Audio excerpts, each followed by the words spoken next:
Welcome back to another video from the Debate Room Podcast. As you can see by the landscape of this, it's about to be a jam-packed episode. A lot of people on today. Katie is joining us for an episode because we're gonna be talking about Paolo. We're gonna be talking about Zion. We're gonna be talking about a lot of stuff. Where I feel like this is gonna be a great episode. I want to ask you guys. A whole bunch of lying that's about to happen. I'm gonna tell you right now. They don't got nothing to do with me. All I know is. Listen, we're going to start this episode off. This is an NBA episode, obviously. A lot of stuff going on in the NBA right now. Before we get into it, make sure you guys subscribe to the channel, like the video, share the video, and follow us on our social media platforms up at the top of the screen. Now, let's get it started. No introduction needed.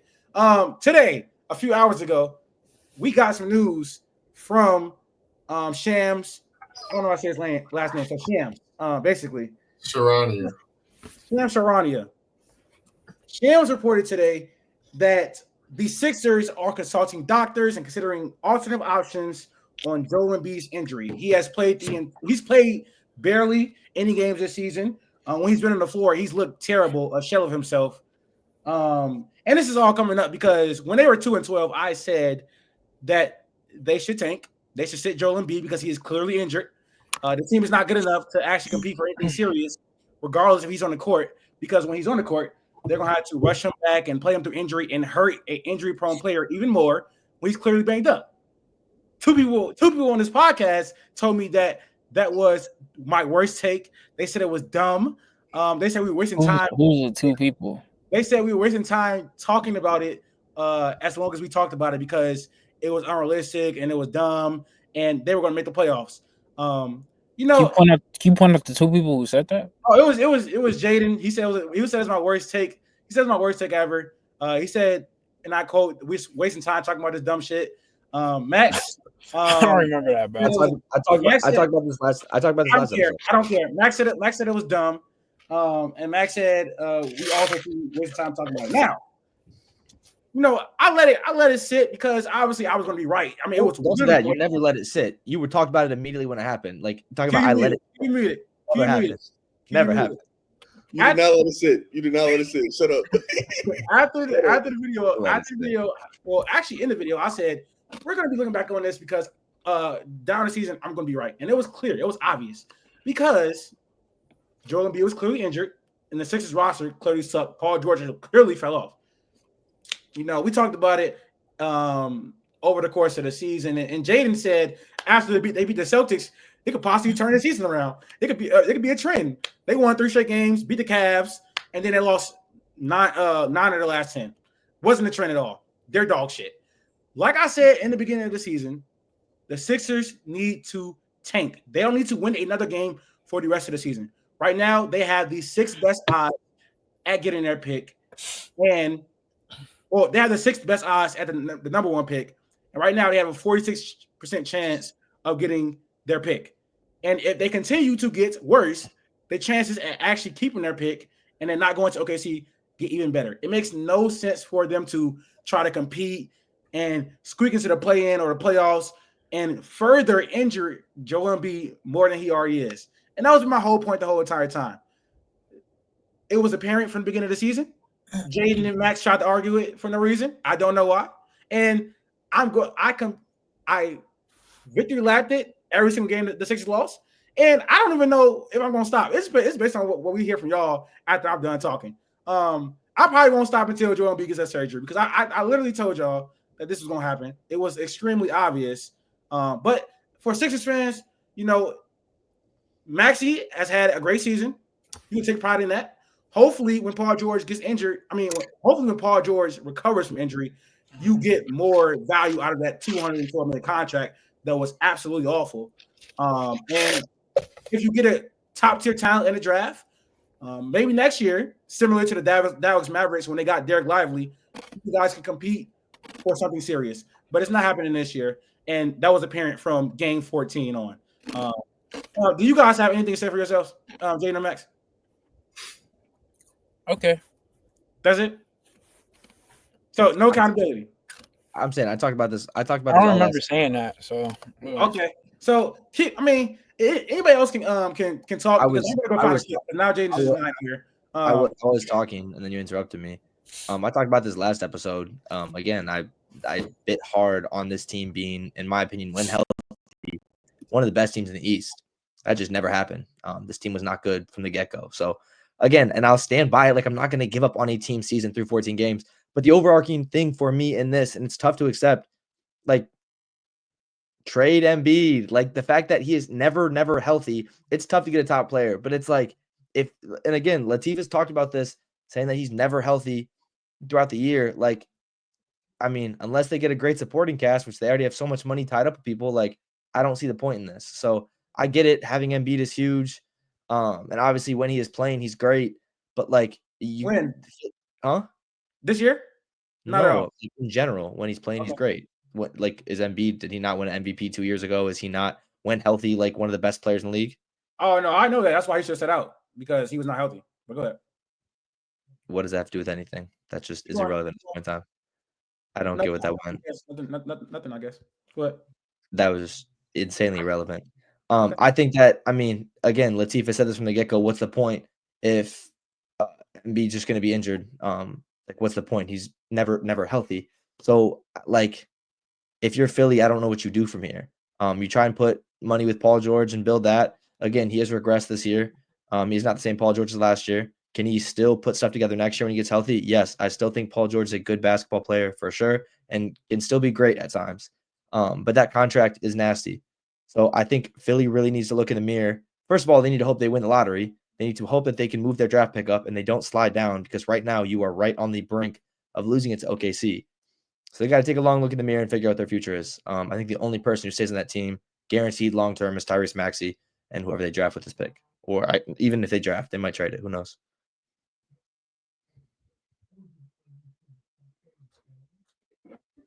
Hey, man, I ain't really got too much to say on this. This ain't my fight. T, if you won, y'all other two, y'all got to start taking accountability. What are we saying? I've said this for 2 weeks now. I have owned up to this for 2 weeks. It's not even anymore, because Jaden just acting like he didn't just say it was the dumbest mistake. Dude, what are we doing? I've owned up for this for I don't 2 remember, weeks. bro. If I said I've been on for 2 weeks now. I've said yes. It took you very long, even after the constant. Every day, I still believe going all the way on. Push back and until eventually started resting everybody, and everybody was hitting that mark. And again, this team is just like, again, I've seen a long enough sample size to where this team is just not good. There's no more like, this team's done. They were doing that for like 40 games, and you still ain't. But then they go on and they beat Boston, lost to the Nets twice, and they get wins. So that's why they give me a little bit of hope, and especially how bad. Nobody care about them beating Boston, bro. What the fuck? So the problem is, like, even if they gave you a little bit of hope, you should have known they were never going to do anything in the playoffs anyways.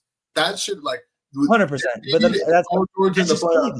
You should have just known that regardless if they made it, because they can still make the play-in. They can still make it. I agree. And that's what I was talking about last episode.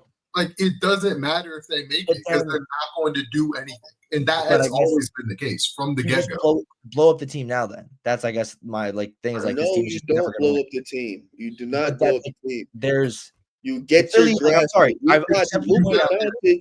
Kyrie Irving missed the playoffs on purpose to get their draft pick, and they went to the finals. I'm just telling you that, like, we've seen this Philly team in the past. I thought this team would be different because maybe they'd be healthy or whatever. I think this might have been one of the better teams they've brought out since 2019.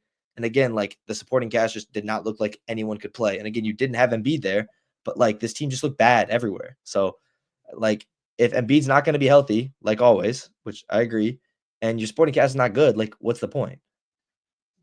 I mean, it very much is like, you just kick the bucket on the season, pray you get your pick, because right now I believe they have the 6th best odds, I think, is where they're at. 1 through 6. Which, if you're the 6th best, it's pretty much a 50-50 shot that you land in the top 6. Like, it's not a guarantee. After you do the math on the odds, the probability, it's about a 50% chance that you land in the top 6. If they can get to 5th best odds, then it goes up to like 80%. So that you feel a lot more safe. Like, I think it's 72. I was just watching NBA Countdown when they was talking about it. Yeah, it was episode 122. If anybody wants to go back and watch, I mean, I'm not going to sit through a 18-minute video to 18-minute debate to find one Jaden. I know what he said. I just don't know why he's not taking accountability for it. And then after it, he was talking about they beat the Celtics. They could turn their season around. They could start a trend because they beat the Celtics. Like, bro, I guess, bro.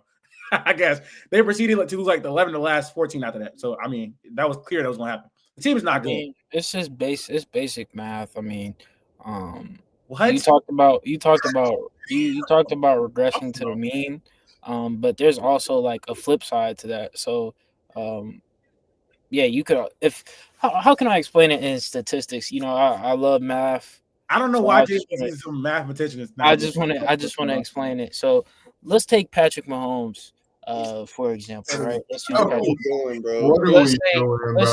Let's just say he's doing terrible for like the first 7 weeks.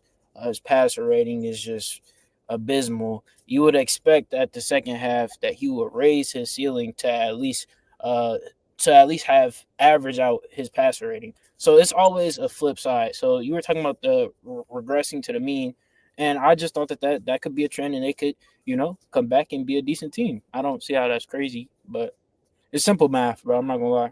Bro, what does he have to change for that to matter? Like Patrick Mahomes' passer rating ain't just gonna change. Like something has to happen for that to change. And the reality is the Sixers still suck. So like none of that matters at all because it didn't happen. Like that regression to the mean never happened. It didn't happen. We live in the reality where the Sixers suck. And that's you just gotta. Also, who cares about being a decent team? Like the goal isn't to be a decent team. They need to be a team that's competing for a championship. Otherwise, the only alternative that makes sense is to get their pick. Because I still think this draft is good, and they can draft a player that can help them next season. A lot of these players, some of these players are ready to compete. I will ready to contribute for good teams pretty soon. Like if they get Kyler Murray Bulls, it makes their defense that much better. And he'll have to work out the offense, but he can get them minutes. Maybe they get an Austin or I don't know. A perfect situation for him offensively because he won't Embiid don't need to be in the paint or nothing like that. So the paint's wide open for him to operate. He can work with Maxey in the pick and roll and stuff like that. And defensively, they'd instantly become a top 15 defense like day one with Conner Boyle. So, but that's all the thing. Who knows? Like, I mean, with this stuff with like that nonsense about them seeking out doctors and stuff, that is just like code for we're throwing the season. Like we realize it's over. Like that is them throwing in the towel and just getting in front of it. So they realize like we're gonna try to get our pick. So it really is up to. I mean, the Raptors they did the same thing last season and they didn't get their pick. Like they got screwed over by lottery odds. So it's no guarantee that like they still end up getting it. We'll see if the odds favor them. But if it does, there's some guys they can get that will help them in this draft. And if they don't, God help us, because OKC gets that pick, and it will be like 7th or something, which would just be nuts. Yeah, so, do you guys think they should tank? No, Max already said he should. What about you, Jaden? Do you think they should tank now or compete for the championship? What you do? I mean, bro, they should tank. Like, I don't know what you're trying to do right now. Like, victory. Anyways, hey man, it was fun while it lasted, man. Now we get on to serious basketball talk. I don't really care about Sixers, man. So I mean, honestly, they probably just trade Joel Embiid, but they can't because they already spent so much money on him. They can't. His value now is definitely at all-time low. You can't trade him. Like you got to let him build his value back up before trading him. For sure. Today the Knicks got blew out again.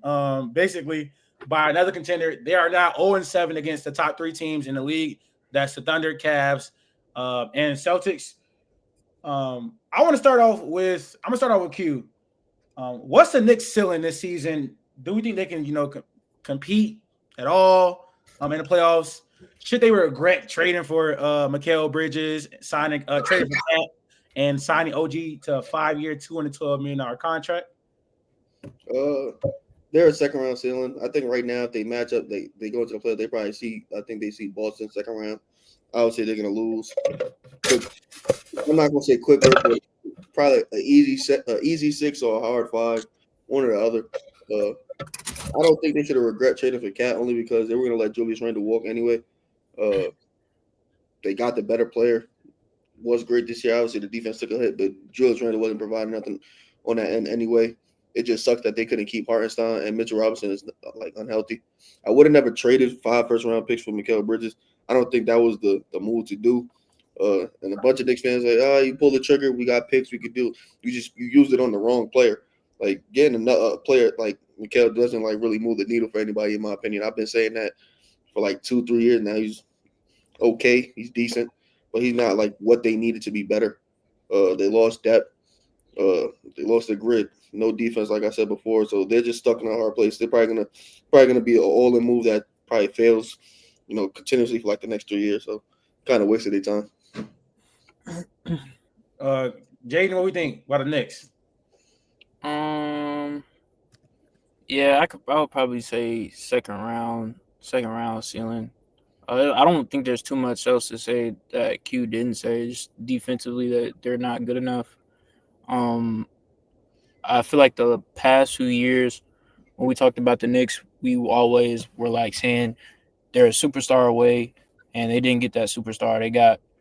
They got some talent. They got Cat, Jalen Brunson, but none of them are superstars. And then you have Mikal, who's a good piece, but his best role is being your third best scorer. Fourth, probably. Fourth. Not gonna lie. He was at his best when he was a fourth option. He could be a team's third option. Just depends on the team. Third or fourth. Third option, you probably got like a top 5 player on your team. Yeah, but like if Chris Middleton was like a second option, like Mikal Bridges could do a lot of what Middleton did. So third or fourth. I mean, I don't think it's that big of a difference, but and then you pay OG all that money. I think they just could have allocated that better. They could have like actually tried to go for a superstar instead of just. I guess they wanted to put their eggs in different baskets, but it just didn't work out. So, but yeah, I'd probably say second round ceiling as well. Max, how do you evaluate the Knicks offseason moves last offseason, and the outcome so far? I mean, I agree. Like, I don't think the Cat move, you regret doing that. Signing OG, like this team was built to try and beat Boston. It's just not good enough to beat Boston. I think we all thought Mikal Bridges was overpaid from the get-go. Does that mean getting him was a bad move? No, they just paid way too much to get him in the first place. I think this team can compete with teams, but like I still have Boston and Cleveland in the upper echelon Eastern Conference teams. I don't see New York really in their area. So can they get a game or two? Sure. But I'm curious to see how rest of the season goes out. They need some sort of depth option sometimes. Their bigs are just not good past Cat. I think the Hartenstein loss is obviously hurting them a lot. This is one that I don't know what you do when you go into the offseason. You have so much money wrapped up in different big contracts, so many assets wrapped up in what you traded for Mikal, what you traded for OG, what you traded for Cat, and you're paying them all the money now. So I really don't know what they changed going into the offseason. Maybe they shock people in the playoffs. I don't know, but I currently would have them as a third or fourth best team in the East. KD? Third. Yeah, they have a second round ceiling because they're not beating Boston, and right now they match up with Boston. So if they somehow fall to 4 and they would see the Cavs second round, they could beat the Cavs. Like that's not like a guaranteed Cavs win or anything. Like they could beat the Cavs. I wouldn't pick them, but with Mitchell Robinson back, like they would be a different team, and they would match up pretty well with the Cavs if they had Mitchell Robinson. And he's supposed to be coming back, I think, in the next few weeks. But yeah, they're not beating Boston. Overall, like I'm not really mad about the OG contract just because like Brunson took a pay cut. And so like it doesn't really matter that you paid OG all this money because you got Brunson on a better deal. So it averages out. It doesn't really matter that much. For me, it's more so that you lost Hartenstein and Mitchell Robinson's been injured. And Cat cannot play the center. He can't be the anchor for any legitimate defense, especially when Jalen Brunson is also like huntable on defense. Like you put both of them in ball screen actions, and it looks scary. So they were legit probably better off finding a way to keep Hartenstein, paying him whatever you got to pay him, even if that means not trading for Cat. Like they would probably be a better team right now with not even probably they would be a better team. I would be higher on their ceiling if they still had Hartenstein, Randall, and Dante DiVincenzo. However, maybe you had to move Dante to make money like work to keep Hartenstein around. Then they are now with Cat. So that just kind of says it all. Like I don't think they lost the Cat. They won the Cat trade, but again, like you need a true anchor for the defense. And they thought that OG and Mikal and Josh Hart, like the trio of that, could make up for it. You can't. Like you need actual anchor, like rim protection, to be a truly competitive team. And we see they're 0-7 versus the top contenders because they just don't have it. And you see them get hunted, Cat get hunted, Brunson get hunted, and the backline help just isn't good enough. So I fully agree with what everybody said, to be honest, but I just want to emphasize that the Knicks mismanaged their assets. They spent years building assets. They spent years building their culture. Leon Rose has been amazing since he got to the Knicks, and they got impatient. And they had like a whole bunch of picks, money to move around, and instead of spending that on a Giannis Antetokounmpo maybe this summer or Devin Booker this summer to increase the ceiling of this team, they spent it on Karl Anthony Towns, who I think is a great player, but again, can't protect the rim at a high level at all. He's a terrible pick and roll defender.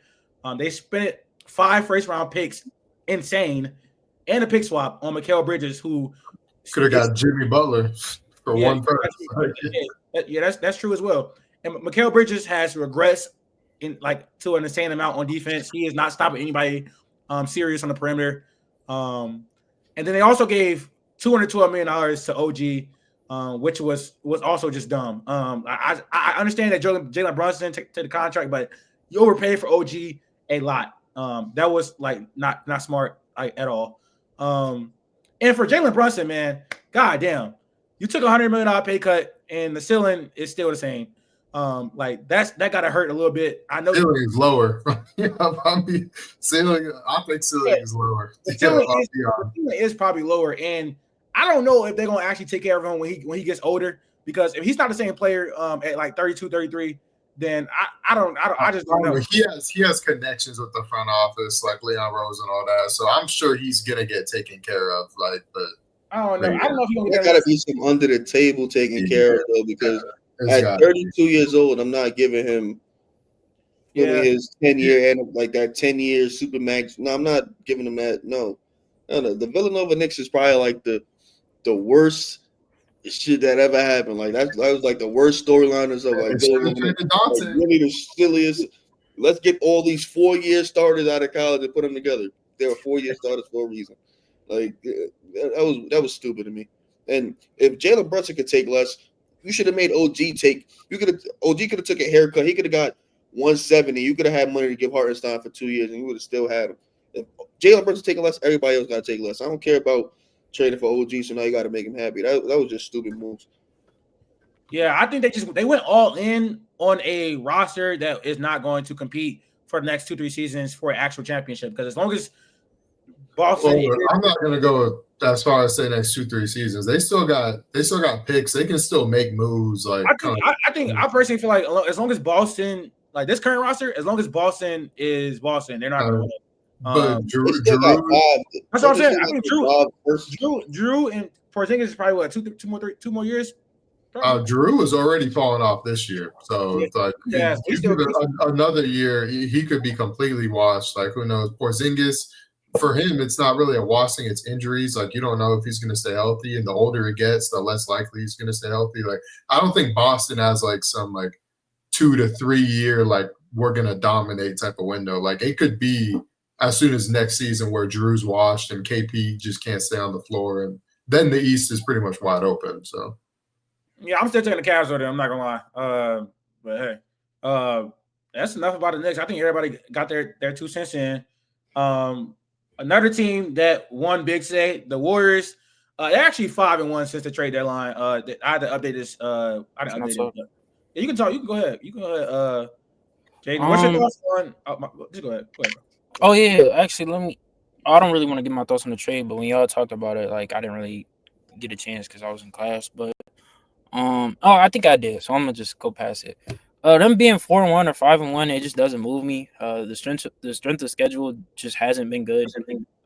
They beat the Bucks with no Giannis. Mavericks just aren't that good. Kings aren't good. I don't want to say it gets easier because they go against the Hornets, so they're probably gonna win that.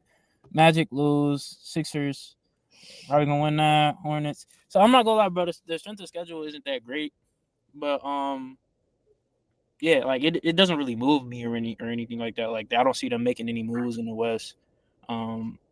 Yeah, that's all I had to say. Damn, I thought you was gonna really get into it. There's nothing. I don't think there's like too much to say because if you're just wanted to hate, that's all. If you're putting it in the words like that, like you're trying to make it seem like they have some type of chance to compete. Like, do we think that? That's really my question. Like, do you guys think the Warriors can be a dangerous team come play in? Can they win a first round series, win a second round series, and possibly play in? I have to see them against a formidable opponent. They're a dark horse. You have Steph Curry, you have Jimmy Butler. Like those are two guys who in the past, in the 2020s, have both led teams to the finals. Like Jimmy's done it twice, Steph has done it once. So. But those are not the same players. And also Jimmy has a complimentary too. Jimmy has a complimentary too where he's at right now is not Jimmy in 2022. I don't know. I'm not as confident. The take I saw today was Windhorst saying that whatever execs don't think the Thunder are real contenders when talking about this Warriors team. Execs don't think that the Thunder are real contenders, and a team like Golden State thinks they can get in. I don't think this team's doing anything as long as Steph Curry is having the down year he's having. Steph Curry needs to be a top 3, top 5 basketball player on the planet, in my opinion, for this team really take that next level. I really do think Steph needs to be the guy going forward more than he is now. He's averaging 23 points this year. I need Steph to be playing above and beyond. What Q? You can't use the totality of the season because from the moment that they got Jimmy and like 2 games before that and on, Steph Curry has been. That's 7 games. That's 7 games. I don't want to say amazing, but he's been a lot better than just because he has. He's averaging 28 points. Disingenuous to bring up 23 points per game against the Bulls, bro. They didn't look that great. But I'm also saying it's only been 7 games of basketball, and like sure, if you can keep it up, great. But I'm just saying, like, I think that there are other teams in the East or in the West who I think can give the Warriors challenges. I think there are issues with this team. Can they do it? I can't count out Steph Curry sometimes. I need to see the complementary players playing, but I mean, like, Steph needs to be 2022 Steph, in my opinion, in order for this team to kind of go to the next level. That's not happening, bro. Well, yeah, I mean, contenders is one thing. I don't think anybody's saying they're contenders, but they're dark horses. Like, they can go in, they can play a Memphis first round, and they could beat Memphis. They could play Houston first round, and they could beat Houston. I wouldn't pick them over Denver. I think that series would probably go to 6, and I think Denver would win, but it wouldn't be like a cakewalk at all for Denver or anything like that. I think they probably match up bad with LA, and they match up bad with OKC, but like they have a puncher's chance against plenty of teams. So it's not like I don't think they're just pushovers or anything like that. Like Jimmy Butler has already in the 6 games with them, he's fit in perfectly. Like it's been like a seamless integration, even though he doesn't really know the offense. Like he plays off Draymond well, plays off Steph well. He's provided something new for the offense, which they never really had, which is getting to the free throw line. Even back in the KD days, they didn't have somebody that consistently got to the line because that wasn't KD's game. Jimmy Butler gets to the free throw line consistently, and that just it adds a new element to their offense that they didn't have. See this against a good opponent, though. Like, I mean, they'll play good opponents, but like just on paper, they have a decent squad. Jonathan Kuminga isn't even back yet, and he's their 3rd best scorer. So they'll have him coming back too. Like, not saying they're gonna go far or anything like that, but they're a dark horse for sure. I mean, he's bordering. He's on the borderline of like good player, bad. I mean, like good player, average player. I don't know. He's a 6-man type of spark plug player. Q, have you spoke about the Warriors because I know you're not a fan of Jimmy Butler at all. It's not that I'm not a fan. I am biased or like counter biased to like the gritty player, like the gritty throw your body into somebody to get the fat. Like I'm not a fan of that because like you feel like I'm not for nothing. He's not like the most skilled player. You feel me? Like he not. With me not tween, hey, like he not, does do intricate things. Luckily for this team, he don't have to do that. They literally need somebody to go throw themselves around in the paint. And when he do that, he either get to the foul line, somebody collapsing. Now he throwing it out to Quentin Post, who can dagger threes and whatnot. You feel me? It helps this offense. I think that's all it needs. Just, like I said, since he got there, Steph Curry has been a way better player than he was before he got there. Dark horse year, can they win around? Possibly. Steph Curry could get hot in any round. They could win the series. Second round, that's where it gets dicey. I think that's matchup dependent. But even then, Steph Curry might be able to shoot themselves to another win, or probably just a close loss in the second round. And that's just good measure going into next season because I don't think they were really looking to compete this year. Even though Draymond was talking that nonsense, I think they're really looking forward to next year when everybody's literally on the same page. Had an off season. Possibly make another move or something small on the margins to make, get another shooter or something like that, and then we could really talk about it. But for this year, we just want to see how it looks, possibly in that first round / playing, whatever it is. I think this team's still in the second round. To be honest, it does depend on matchups, but they'll have to see one of. Correct me if I'm wrong. They'll have to see one of Denver, Lakers, Thunder. Correct. What do you mean? Yes. In the second round. Yeah. In the second round? They're the 9 seed right now. It depends. I mean, it depends. It depends. They see OKC in the first round, they go home. They have to get to the 7. They have to get to the 7 to ensure that they most likely win a round. 7 plays Memphis, and you probably play like LA second round. You play LA or Houston. Regardless, I'm lying. They play Denver or the Clippers currently. I just feel like if they see OKC, Denver, Lakers, they're going home. I don't think they have enough talent, to be honest. Steph is still a great player. Jimmy Butler, still a great player. Draymond, still a great player. Paz has been better as of late. But outside of that, I mean, Kuminga is cool or whatever, but like, I don't think they have enough depth on this roster. I don't think they have enough post. Bro, come on. I don't think they have enough depth. I don't think they have enough talent. I don't think they have enough size. They are doing the small ball thing, which is working pretty well for them. But it has made the load on Stephen Curry a lot lighter. And obviously Jimmy Butler has been amazing since he also got to being a Warrior. I think Steph in the last 7 games, like even before Jimmy Butler was like actually playing games, he just feel, I guess, rejuvenated after like he got some hope, I guess. Once the trade happened, he just like, let me take 30 shots a game. Yeah, after the trade, he's averaging 30.4 points per game, 4 rebounds, 6 assists on 61 true shooting. You hear that, Max? What? What? 30 points a game. And then this is 7 basketball games. I need to see this for a longer stretch. I understand that. I feel that opinion. You definitely, because this feel like the honeymoon phase. People were talking about some. I saw someone say they can beat the war. They can beat the Thunder. Like we gotta stop with that. It's not somebody. That was Windhorse. Windhorse says like exactly. Warriors fans genuinely believe that they can beat OKC. Right? Yeah, I think a lot of media like they also don't just. I think they still don't believe in like OKC like fully. Because I get it. As they should. Steph is a great player. Steph is a great player. Him seeing Dort, Kaysen, and Caruso. Caruso, Kaysen, Dort is my guy. He's never been able to figure out Steph. It's just not been. Kaysen might push him out of top 10 talks. I'm not gonna lie. Kaysen one of the ones. Wait, are you saying Kaysen's better than Curry? They match up bad. They have nobody to guard SGA. Yeah, they don't. And that's another thing. Their perimeter defense is like awful. It's not going to be great.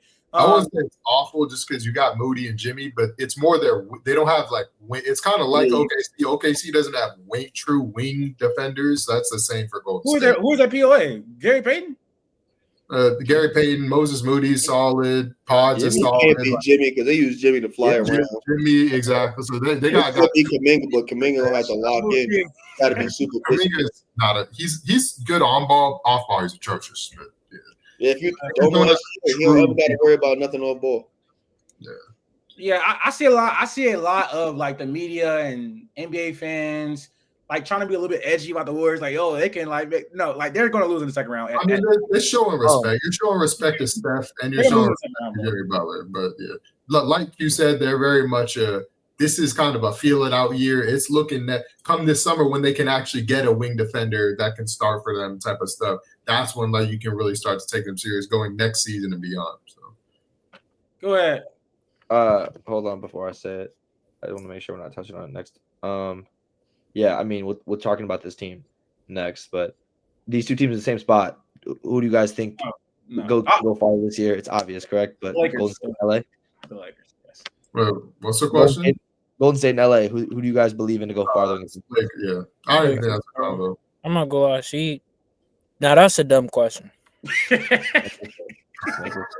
two teams are in the same spot. Both teams. I wasn't gonna put that on a topic list, but I mean, that's why I just want to make sure if it was on there. The Lakers are the 4th seed. Yeah, I don't know who picked. I don't know who picked Golden State. I'm just making sure. All right, let's talk about the Lakers. Luka finally had his first great game as a Laker. They beat the Nuggets for the first time in forever. Luka dominated the pick and roll. LeBron was great. Yes, Jaden, you can start. I'm gonna start with you and KD because you guys think they can make the finals, I guess. But so why you seeing it like that, bro? I'm gonna just be real, bro. Let me ask my question.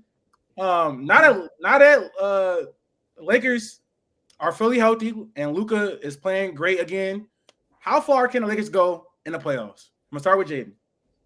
I mean, I think that's a little bit redundant here. I feel like we've asked that question a few times, but Western Conference Finals, I see that happening. Maybe they have a chance to squeak it out, but I'll say their ceiling is the Western Conference Finals.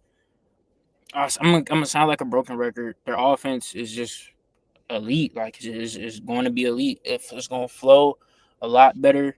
You don't have Anthony Davis needing his post touches, slowing down the offense. Again, I don't want to say black hole, but that's just kind of what post players do. Like, you know what I'm saying? And he can't play make out the posts like that. So that's just how it goes. So their offense looks better. Defensively, I think they looked a little bit more attentive. The rotations looked smoother.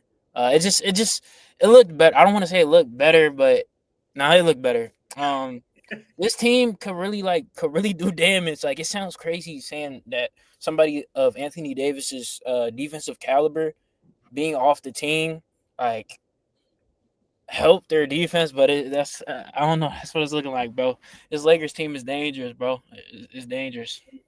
It's been like 5 games, bro. I'm not saying that shit, but I mean, hey, because the defense was trending up before AD even got traded, though. They've been like a good defense for like I think a month or something like that before. He also wasn't playing though. Yeah, he was. He was missing time. Plus competition. Katie, what you think, man? Their ceiling, they can make the finals. Unfortunately, the team they match up the worst with in the NBA is Boston, just because Boston has too many defensive bodies to be able to that can guard the Lakers. So I could never actually pick the Lakers to win it. So for that reason, I hope they don't make it. I don't need LeBron losing another finals. I don't need that on my Ghost resume. Please no. So go ahead and lose in the WCF or something, but don't lose in the finals. But as for all the teams out west, they can beat anybody out west. The team that's probably the worst matchup for them is Dallas, just because they can just overpower them inside, and no other team out west really can. Even we just saw last night, Denver plays too perimeter oriented, even though they have Jokic. Jokic doesn't really go straight into the paint and operate. Mavericks can legit throw Gafford and AD at you and just dominate you on the inside. It could get scary, but that would be an interesting series. I don't know if Dallas is going to be healthy. So that's another question. But every other team in the West, I think Lakers match up pretty well with. Their small ball is just, even though it's small ball, like you have 4 guys who are 6'8", 6'9" out there. It's not like true small ball like OKC where they're playing 4 guards out there and Chet. Like it's very much we have a bunch of 6'9" guys and we're just flying around on defense. So I think JJ's a great coach. I think he's going to continue to be a great coach come playoffs. He's just crazy about basketball. So I think their ceiling, they can make the finals. Probably going to come down to really just matchups to see what happens and who goes where. But Q, you said that their ceiling was a second round a few weeks ago when the trade initially happened. After a few games, the way he's trying to single you out like that is nuts. Like he didn't also say it. No, I said that too. I'm just posing the question to my mans. After a few games, Luka has played. The defense has been lively. JJ is a great coach. Do you think their ceiling is different than you did a few weeks ago? Yeah, I'm gonna push it one more round. Probably Western. One more round. Probably Western Conference Finals. And again, same thing like I said for the Warriors. I think they just try to test it out, see how far they get this year, and then next year, off season, we gonna really put it together. You feel me? Use those assets that we got back from Charlotte on a sneak tip. You feel me? And then do what they do with that. I don't care about not having a bunch of bigs. It doesn't matter to me. Like you said, the small ball lineup, you're running out there still with Braun, Rui, and Vando. That's the effect. Like those are still 6'8" players. Like they can still rebound the ball and do what they do. I still trust Braun more than I trust most players. Like not named like Jokic and Luka. You got 2 top 10 players on your team. They're at their peak in the playoffs, and these are 2 playoff risers. They pretty much are scorched through the first 2 rounds, basically, from what I've seen. Luka just had to get comfortable. Best time to do it against the Nuggets. Joker's been putting belt to ass to the Lakers and AD for 2 straight seasons. He ain't here no more, and Luka just basically fried him off the court. He backing himself. He's snarling. He talking crazy. He laughing. He back. What's the conference finals? It's crazy because Jokic didn't even LeBron and AD outplayed Jokic in the playoffs last year. It was just the surrounding cast just wasn't good enough. Now it's you got Luka. It was like the Lakers, like of all the matchups, the Lakers led basically 115 minutes to like 40 minutes. Like they basically were leading the whole time. They just couldn't close games out or bench units or lose the lead and things like that. But you got JJ. Things is a lot different now. Happens when you get good coaches. And when you got LeBron and Luka, that makes everybody else way better because, if you're ever open, you're going to get the ball. Like, if you're open for a split second, the ball is going to find you. Like, whereas before you had just LeBron and no Luka, that wasn't always going to be the case.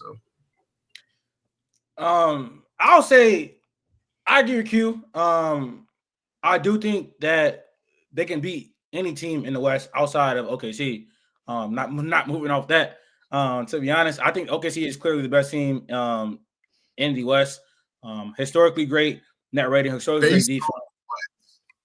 What I just said, through regular season stuff, and I will get to the stuff in the playoffs. But again, through these 56 odd games, there have been like literally the best defense in NBA history relative to the era, basically. And they have a top 5 player in the world, probably at this point, depending on where Joel Embiid is, closer to top 3 or 4 in the world. Cut it out. And Shai Gilgeous-Alexander as well. They have the most depth, arguably. Well, not more than Memphis, but they have more depth than the Lakers. I think I don't even agree with that. How? They don't have more depth than the Lakers? I do not agree with that. They don't have more depth than the Lakers? The Lakers don't have a center. Because they don't need a center. But after that, they need a center, bro. I don't. No, I think he's talking about I do not think that the idea that they won't overwhelm them is in the paint is true, because I think that the Lakers will run the Chet and Ihart lineup. which has been very good offensively and defensively this year. Yeah, OKC can run that, and that's fine. You can guard Chet and Hartenstein with Rui and Vando. And the rebounds is going to be very, very much I believe, in the Thunder favorite. And if that happens, if you have LeBron, Luka, Rui, and Vando on the floor, I think it's even. Yeah, I think also, I mean, again, we're going to see when Chet continues to get healthy and get back in groove. Chet he's been playing roamer like with Hartenstein. He's been playing roamer, so that lessens his like. Not that he's not a great rebounder, but like he's automatically not going to be around the basket a lot for certain things. Like just off that alone, it's not going to like be as what you think. Like having a double big mean you're going to rebound well. In my opinion, Oklahoma City is 26th in the league in offensive rebound percentage. Well, how many games have they played with? How many? We got to see. Can you like make that sample smaller with the games that Chet and Ihart have played together? Give me a second. Because I would have to see it. I mean, I don't think it's going to drastically change. But they're also not going up against a team as small as the Lakers every night, as far as in the interior. But the late we got to stop with this like saying they're small, because just because they're not putting a true center out there. They have 4 guys who are 6'9" on the floor. Like it's disingenuous to call a lineup with LeBron James and a small 11 guy, huh? I said I think it's disingenuous to have like a front court with LeBron James and then just call it small, especially if it's 2 other players. I'm not going to speak on LeBron in this matchup because I just as a stand LeBron, I'm just not going to speak on it. Like LeBron bigger than Chet. Nobody on OKC can guard LeBron. Listen, he's bigger than Chet. Like he a better rebounder than Chet right now. Like he is better. Yeah, like that negates him like completely. Luka a better rebounder than everybody else on the team except for Ihart. No, I agree with that. Now listen. They already plus. We'll see. We'll see when the series happens. Now, if it happens, I'm not gonna lie. I don't even know what's gonna happen. But we'll see. You playing it doesn't happen. Yeah. No, I'm not gonna lie. It could possibly depending on where they finish. It could possibly happen in the Western Conference Finals. I don't care about the Thunder going to the finals. I do not care. As long as I get that $100, I do not care. As it stands right now, it would happen second round. I want Shade to win a championship. I want Chet to win a championship. I want Casey to win a championship. But they are young. It'll happen eventually. I want my money. That's all I care about this season. That's all I care about. Now, in the span since. I mean, this is since February 1st. I don't know when specifically Chet came back, but since February 1st. After the trade deadline. But go ahead. After, so what, like February 8th, 9th? It was February. He came back on February like 7th or 8th. Okay, I think it was 8th. This is such a small sample size. Since February 8th, they're still 24th in offensive rebound percentage, but again, it's still such a small sample size. So maybe that theory is not correct. I mean, Chet is not a great rebounder at all. It's actually disgusting. But why did you wait until after I pulled up the stats? We know that's the truth.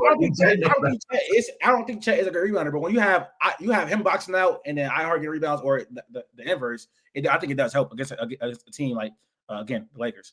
But I don't think they don't really have a matchup for LeBron like 1-on-1. But I do want to see how what scheme Mark employs to stop those 2 offensive juggernauts, because you could say like, oh, make Rui and Reason them beat you, but they can beat you. So they will hit shots. We'll see. We'll see when we get there. But yeah, I think the Lakers can make the Western Conference Finals if they're healthy. For sure. But I mean, I personally feel like not having a center is still a struggle. Because like Luka likes to pick and roll and lob threat, that requires like Jackson Hayes to be on the floor. And if he's on the floor defensively, it should get dark. Wait, did Max go? No, I don't think so. So who's gonna be his pick and roll partner for the you talking about LeBron to be a roller like every like as they run small ball? Put LeBron in the short roll. I mean, yeah, and Luka does like people think that Luka needs like a vertical lob threat. he doesn't need that. Like the only reason that was a thing is because they needed those centers for defense, and Luka had to make them good on offense. So of course he has to spam pick and roll back. I think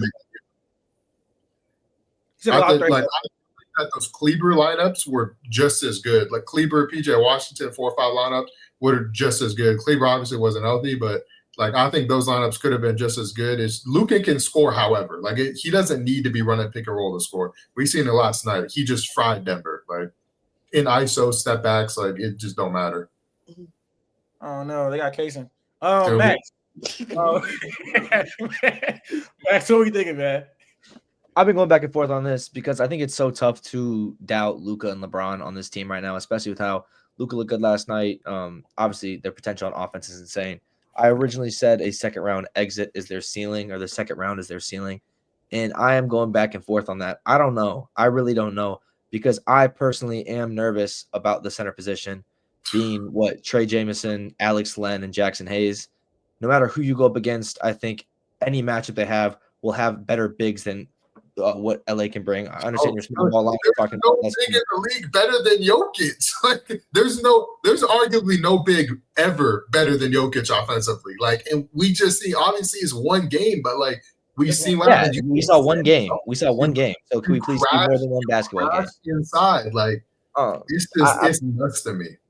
I agree. Like I agree with what Katie said, though. I think like Boston cooks this team, and I would not like to see another LeBron fail in the finals. I don't know. This team is still. That's not working on chat. I'm not gonna lie, but go ahead, Max.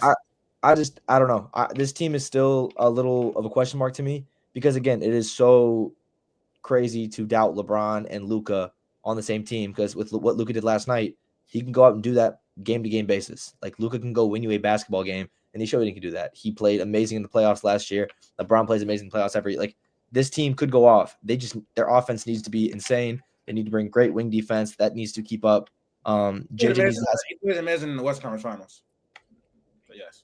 I mean, sure, but I also feel like matchup wise, like, yeah, OKC's just a tough matchup for him.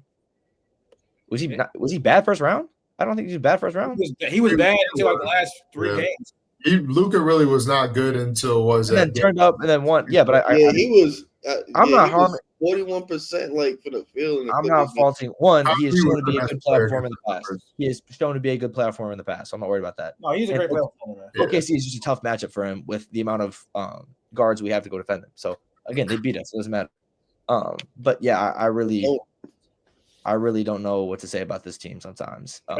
Phantom call 3-point shots and shit, and PJ Washington had the series of his life, and but hey.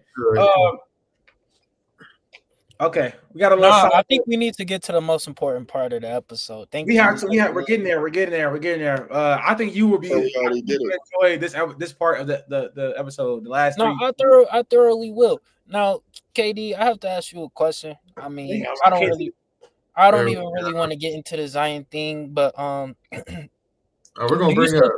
Do you still think Paolo is a better playmaker than Zion? Playmaker? I don't know if I ever said Paolo is a better playmaker than Zion. No, I think you have actually. I don't think I said that.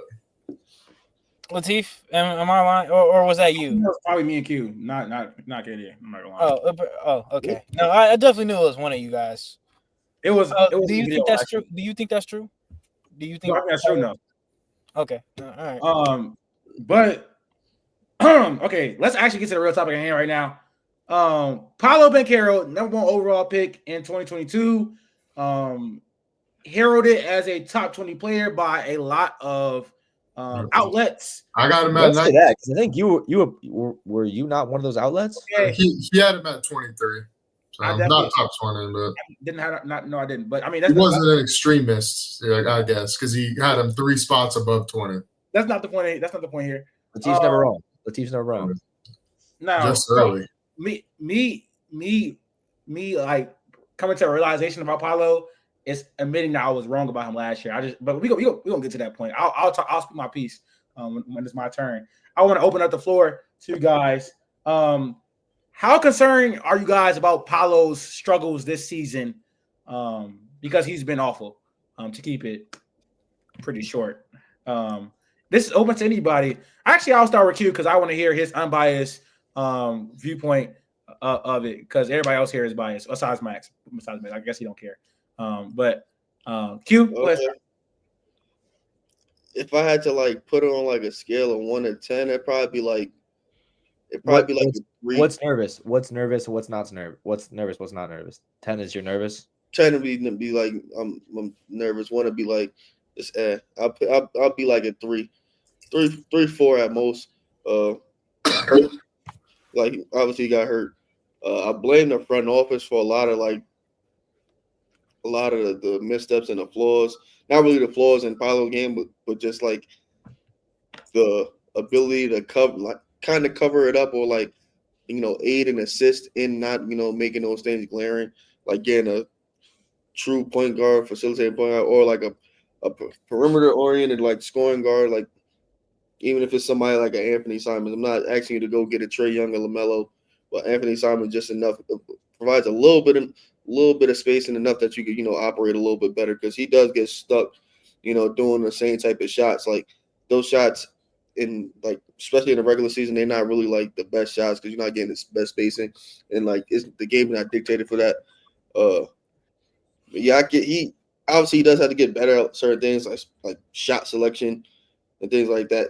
But other than that, I think you could I think you could blame everything on the front office and them not maximizing what they got, like all their assets and whatnot. He still has to get better as a player, though. I'm not gonna excuse him for that. But this specific season, I think it's a lot of other factors that you don't have to like go too hard on him right now. I don't know about a lot on the front office. Max, what are we thinking? In the past, in this conversation, I have sided with Paolo for sure. I've definitely been. You wanted Paolo over Chet. You wanted Paolo. No, you wanted Paolo over Chet. Yes, that's a smart man. In 22, I wanted Paolo over Chet for sure. I've definitely been a Paolo. Like I wouldn't call myself a Paolo supporter. I guess I've been a fan of Paolo's game, but he's been shown to be streaky at times. For sure, he's been shown to be streaky. He has not been a consistent, dominant player throughout his entire NBA career at all. He's been young. He's been learning. And now he is injured. But again, he has shown that he has immense talent on the offensive side of the basketball. I don't think that Orlando has put around a great team around him in the slightest. I don't think that this team is really like amazing. I don't think the help there is great. Jaden, if you let me get into my entire take, into my entire take, then you'll be fine. I think that Paolo overall is going to get overhated right now. I think it was a bad year, but again, I think he's playing injured, so I don't really fault him that much for it. I wouldn't be that worried. I still think that Paolo has immense talent and a lot of potential. I think he's shown that he can be a great basketball player. And I think that if the front office can put complementary pieces around him, you can develop that, 1. And 2, he just got to get healthy and just get older. Like he'll just get more experience. He should get older. I don't know what to say. Like he needs to play more basketball games to develop. On the flip side, though, I think I've been a semi-truthist on Zion. I feel like I have people have hated on Zion. Let's not talk about Zion. Let's not talk about Zion right now. Let's wait. Let's wait. I'm going on both sides. Wait, we haven't talked about Zion. Is the next topic, Max. Fine, then let's just wait. Let's just wait. Next thing. Man, the problem with Paolo, did KD go? No, you can go. Go ahead, Jane. No, I want KD to go. KD, what's been going on with your guy Paolo? You're saying there's a problem with Paolo. Go ahead. No. What's been going on? So you don't think he's been struggling, or what do you mean? Because there definitely is a problem. He's just been hurt. It's really that simple. Okay. I mean, he's kind of been inefficient. It's just 3rd year in the league. He's kind of been inefficient all 3 years. So I mean, I don't know if I should just tax him for not in the playoffs inefficiency. I don't know. I only recall 2 good games in the playoffs actually. So. Hey, look at his playoff numbers. Look at Zion's playoff numbers. That's all I'm gonna say. That's funny. That's funny. I'll get into it because it's a lot of casuals. I'm a Magic fan. I'm a Paolo fan. People don't watch the Magic. They can pretend they do. They actually don't. They watch a few highlight clips here and there. That's all they do. They don't actually watch Magic games. This is the third most used lineup that Paolo has been part of this season when Franz is off the court. I'm going to read off the names. The third most used: point guard Anthony Black, shooting guard Trevelyan Queen.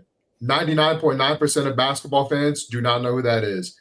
Small forward, Caleb Houston. 99.9% of basketball fans don't know who that is. People know Caleb Houston. Power forward, Jonathan Isaac. Very great defensive player. Offensively, gives you nothing. And then Paolo, basically at the center. That has been the third most used lineup for Paolo with Franz off the court this season. That just goes to show you the level of offensive talent that's around him. It's literally garbage. Like it's so trash that it's to actually expect a 22-year-old who's on top of that is coming off an injury to perform with that. I mean, I've seen K produce. It can happen. No, Cade has been inefficient up until this year because he's had trash teammates around him. That has been the case. I watch Cade. I'm a Cade fan too. Like, you're not going to just tell me that. Let me go ahead and pull up. It has a lot to do with Cade's inability to finish at the rim too. Let me go ahead and pull up. These are Paolo's point guards, right? Cole Anthony and Anthony Black. Anthony and Anthony.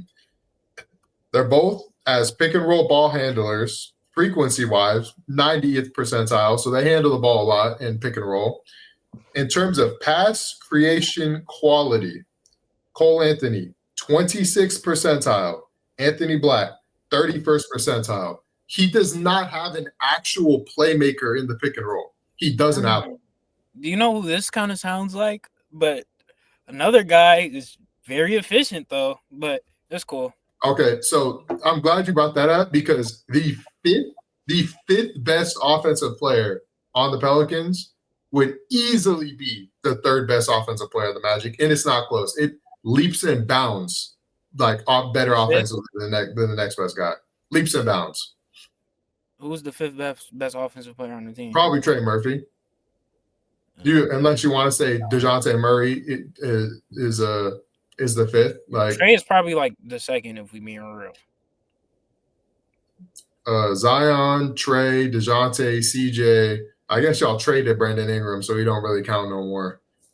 But before Brandon Ingram got traded, that's literally 5. Like, yeah. So we're not about to sit here and pretend like Zion has had some poor offensive teammates or something like that and try to compare it to the Magic. He also has dealt with terrible spacing and has made it work. So, but he also can't stand the court. Like that is a Zion thing. Like he can't stay on the court.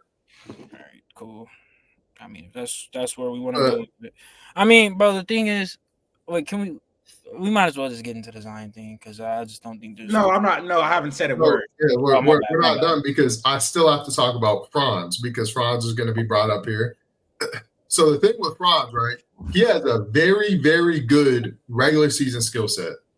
Very good. Like historically, players who play fast and play hard and get downhill always do great in the regular season. Especially when you look at Franz's actual bag, he has a nice bag in terms of getting downhill, his scoop layups, the way he quickly gets off shots at the rim before help can really come in rotation, especially in the regular season, is elite. Like it's truly elite the way he can get shots up. It's like the comparison is if you have a shooter with like a quick trigger and you can't give them a little bit of space because they're going to let it fly and you can't do anything about it. You got to stick them versus like somebody with a slow jumper like Dennis, like you can give them a little extra space because they're not going to get it off. Franz gets it right up at the rim as soon as he even touches the paint.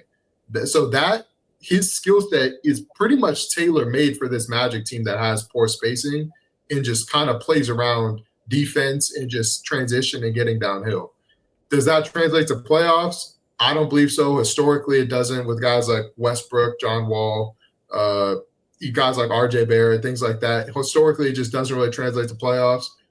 Franz, I think, can increase his game. He can add more to it to, kind of mitigate those issues. But when people compare their two games, it's disingenuous. Like the level, like their style of game is not the same. And the Magic roster is much more tailored towards Franz's offensive style of game than it is Paolo's. So a lot of the discrepancies you see are kind of just surrounding that.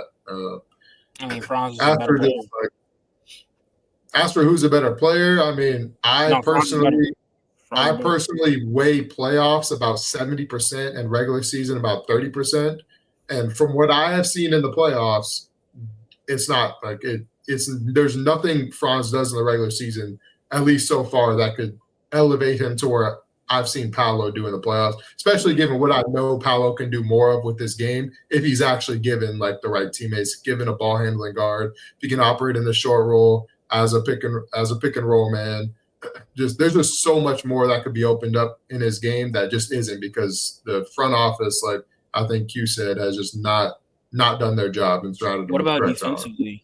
I mean, why can't he just step it up defensively? What's wrong with that? I mean, well, the thing with Paolo defensively is a lot like Anthony Edwards. He just kind of gets lazy in the regular season. But in the playoffs, Paolo was elite defensively. And you go back, you look at the numbers, his contest at the rim, he was like 95th percentile in terms of contest at the rim, was super high in terms of his field goal percentage difference. Like defensively, he was elite in the playoffs. You say who was he guarding? Yes. A lot of Mobley and a lot of Okoro, I think, were the main two. But he was the contest at the rim was in help. You gotta be serious, bro. You gotta be serious. All right. I'll let y'all talk. I just wanted to let y'all do that. I'm also a Paolo guy. As much as KD6, I've always been a Paolo guy from like since he's been in the league, since he's been at Duke. Anytime somebody has to start off something by saying, I'm a such and such guy, and appeal to like authority, appeal to their ethos. That's never. I only speak on what I believe, right? So I was a person last year who I think I overrated Paolo because I like the idea of a 6'10 dominant finisher. Would you call him Carmelo Anthony? Yeah. No, I did not say that. No, I did not, bro. I remember that. I didn't say that. No, I think you did say that, KD. You're lying. Anyways. I vaguely remember. I was thinking about the idea. 6'10 dominant finisher who can create for others and has a growing shot creation and mid-range creation bag or whatever. And also after the playoffs, he had a really, really good playoff series against the Cavs. But that series requires some context, which I'll get to maybe later if I even need to say it. But when I reassess Paolo's game, I'm not even talking about this year because I do think he has a lot of the same struggles as last year, but it's just amplified because he's dealing with injury. So I'm not really going to talk about this year, but he's been bad this year, and that's no shame, that's no secret or whatever. But for the last 3 seasons, basically, and especially the last 2 seasons, Paolo has been a net negative for the Magic. They're a lot better with him off of the floor, and that's just true. I think Franz is much better at running bench lineups. When he was on the court when Paolo was injured, he was much better at running the team because he's a better pick and roll ball handler. He's a better playmaker. He's better at actually getting to the rim and finishing with touch. Paolo's problem, not the front office, not the team around him, is that his shot diet is awful. It's awful. And that has, I think, partly due to the team around him, but his tendencies since he's been at Duke has been awful. He settles for way too many mid-range shots when he's nowhere near a good mid-range shooter. In 2023, 2024, I'm not going to talk about this year at all. I'm not going to mention it at all. In 2023, 2024, 43% of his shots came in the mid-range. That ranks in the 91st percentile of the entire league. Yeah, he only made 39% of them. That ranks in the 40th percentile in the entire league. 65% of his shots total were away from the rim. He's shooting too many jumpers. He needs to embrace a more rim-heavy shot diet. He just does. He's not a good shooter whatsoever. I understand that the spacing isn't the best, which harpers him from getting to the rim. But truthfully, when he does get to the rim, his touch isn't always the best. He doesn't finish the best at the rim all the time. He is really good at drawing fouls. I will give that to him. He's really, really good at drawing fouls. My only issue is that his shot diet is awful. And I agree they need to get a point guard to help him become more of a play finisher. Paolo needs to be a play finisher. He is not a heliocentric player. He is not a great isolation player. He's not a great shot creator. He's not. That's not his skill set. Right now, he is in a role. He is in a role that is not suited for him, like at all. He needs to be a play finisher that occasionally ISOs, occasionally posts up, and stuff like that. I do think Franz is a better player than him. Franz is a better defender than him. Franz is a better shooter than him. Franz is a better playmaker than him. Franz is a better scorer than him. Franz is a better finisher than him. It's really not like when I think about it, it's not close. Until you go to the playoffs. Now, I'm not as far as the playoffs. That's a 7-game sample size. We have thousands and thousands of minutes of these guys' careers. I'm not gonna. But that's a 7-game sample size. What actually matters? Nothing in the regular season really matters. Playoffs is what matters. Well, I don't evaluate basketball like that. And again, we want to look at the. What percentage do you give playoffs? What percentage do you give regular season? I would say it's more so like 60-40 in favor of the playoffs. Now, and so 60. So the 60%, the part that's larger, where Paolo was way better than Franz. It's a 7-game sample size. It's a 7-game sample size. It's what we have to operate off. You have the evidence in front of you. You have what you can operate off. The evidence can be broken down. I watched the series. I went back and looked at the numbers of the series. Paolo in that series did a great job of taking advantage of mismatches, and he was on fire from mid-range. He was way above average than his actual average from three. It was shooting variance. I don't know what to say. He got hot from three. And when people like to say, "Oh, he didn't get hot from," he shot like 40% from three. He doesn't do that. Like ever. He's not a 40. That's hot for Paolo. Yes, it is. And also, he's like a 20% 3-point shooter. I can find you multiple stretches throughout the season where he's shooting 40%. Bro, that's Paolo is not a 43%. He's not. He's a 20. He's a high 20s guy. Listen, let me see, when we start to lie, that's where like the conflict is. He not? Come on, Jaden. Let me finish with Paolo. Because I love Paolo. But listen. And also, when you go back and look at the series, he was doing damage on Donovan Mitchell. Mobley clamped him. I'm not going to lie. He did. There's no way around it. He clamped him. And Mobley's a great defender, so it happens. I even think I can pull it up, but he was frying Niang. He was frying. No, he was not. I went to look at it too, because after the other day, he was not frying Niang. He was not frying Niang. I went to go look at it. Bro, it was so bad. Like, look at his numbers throughout the series. What are we doing? It doesn't matter who did well on him or whatnot. That's playoff basketball. You hunt mismatches. You get the mismatches. You can hunt mismatches, but you also like to say, "Oh, he dominated elite defense." Not really, though. Not really. What do you mean? Now, what did he average? Look at his numbers. He dominated those numbers up. He dominated 6'4".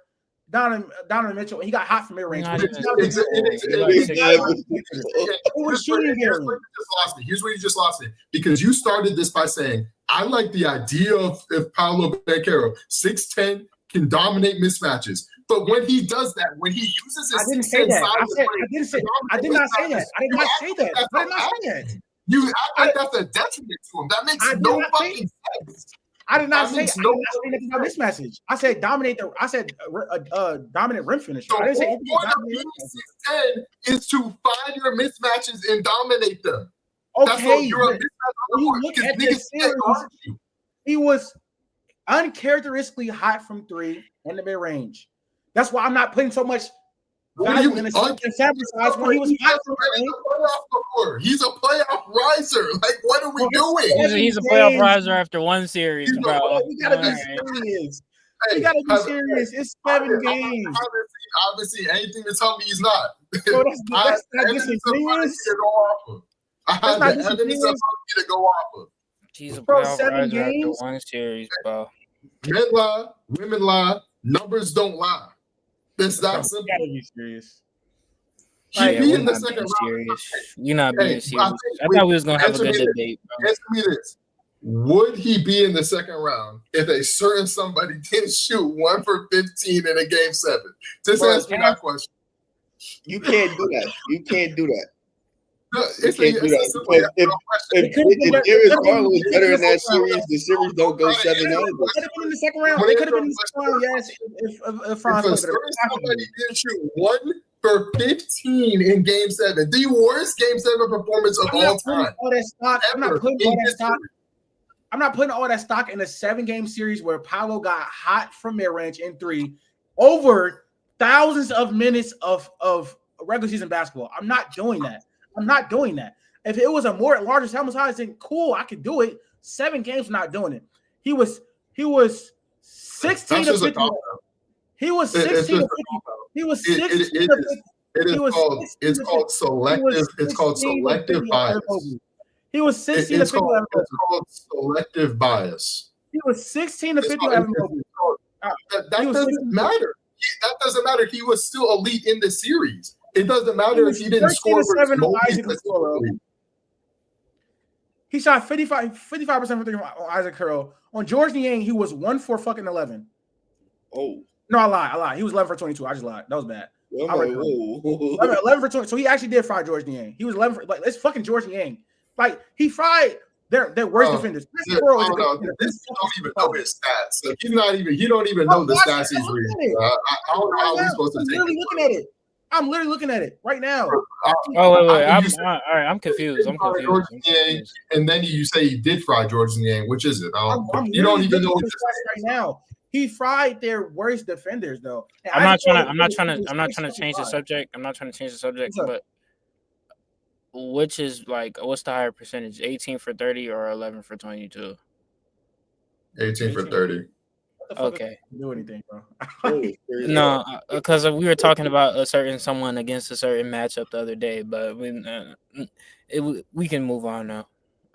But a lot of these were just like mid-range shots, and he shot 55% from 3 against Isaac Curl. He shot 66% from 3 against George Niang. He shot 50% from 3 on Marcus Morris.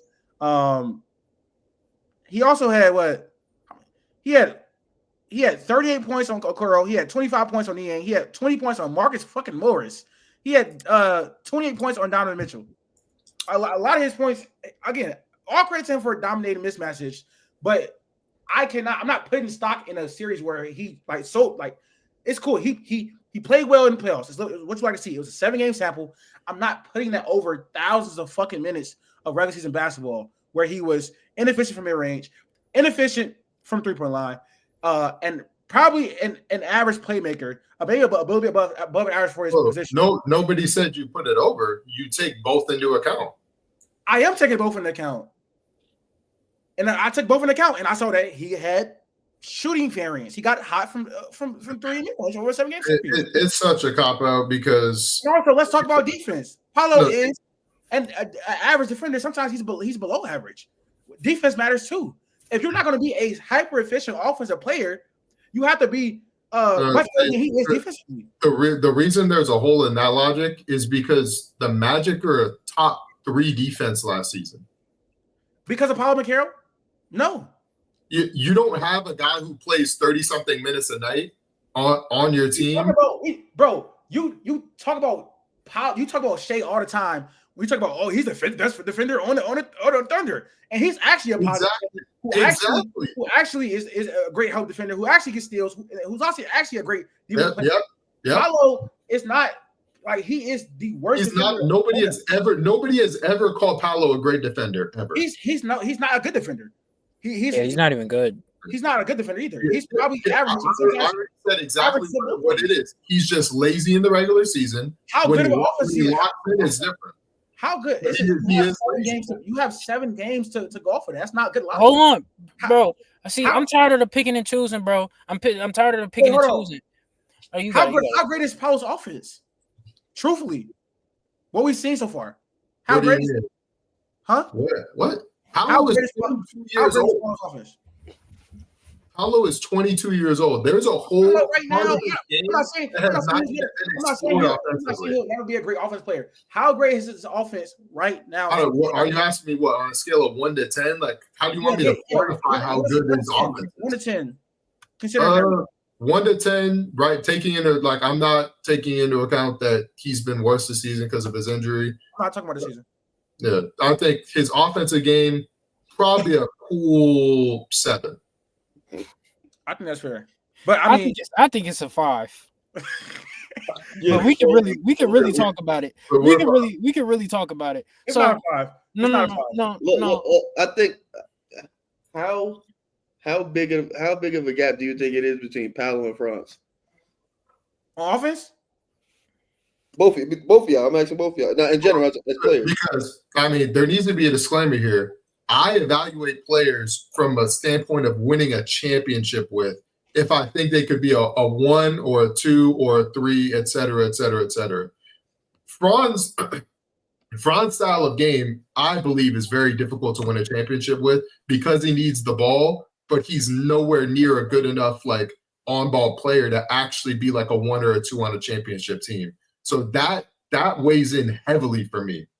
Whereas Paolo, I don't think really Paolo needs the ball a ton because I think he can operate in the short roll. I think he can operate as a screen and roller. He doesn't have a point guard to do it for him. So, I mean, that it is what it is.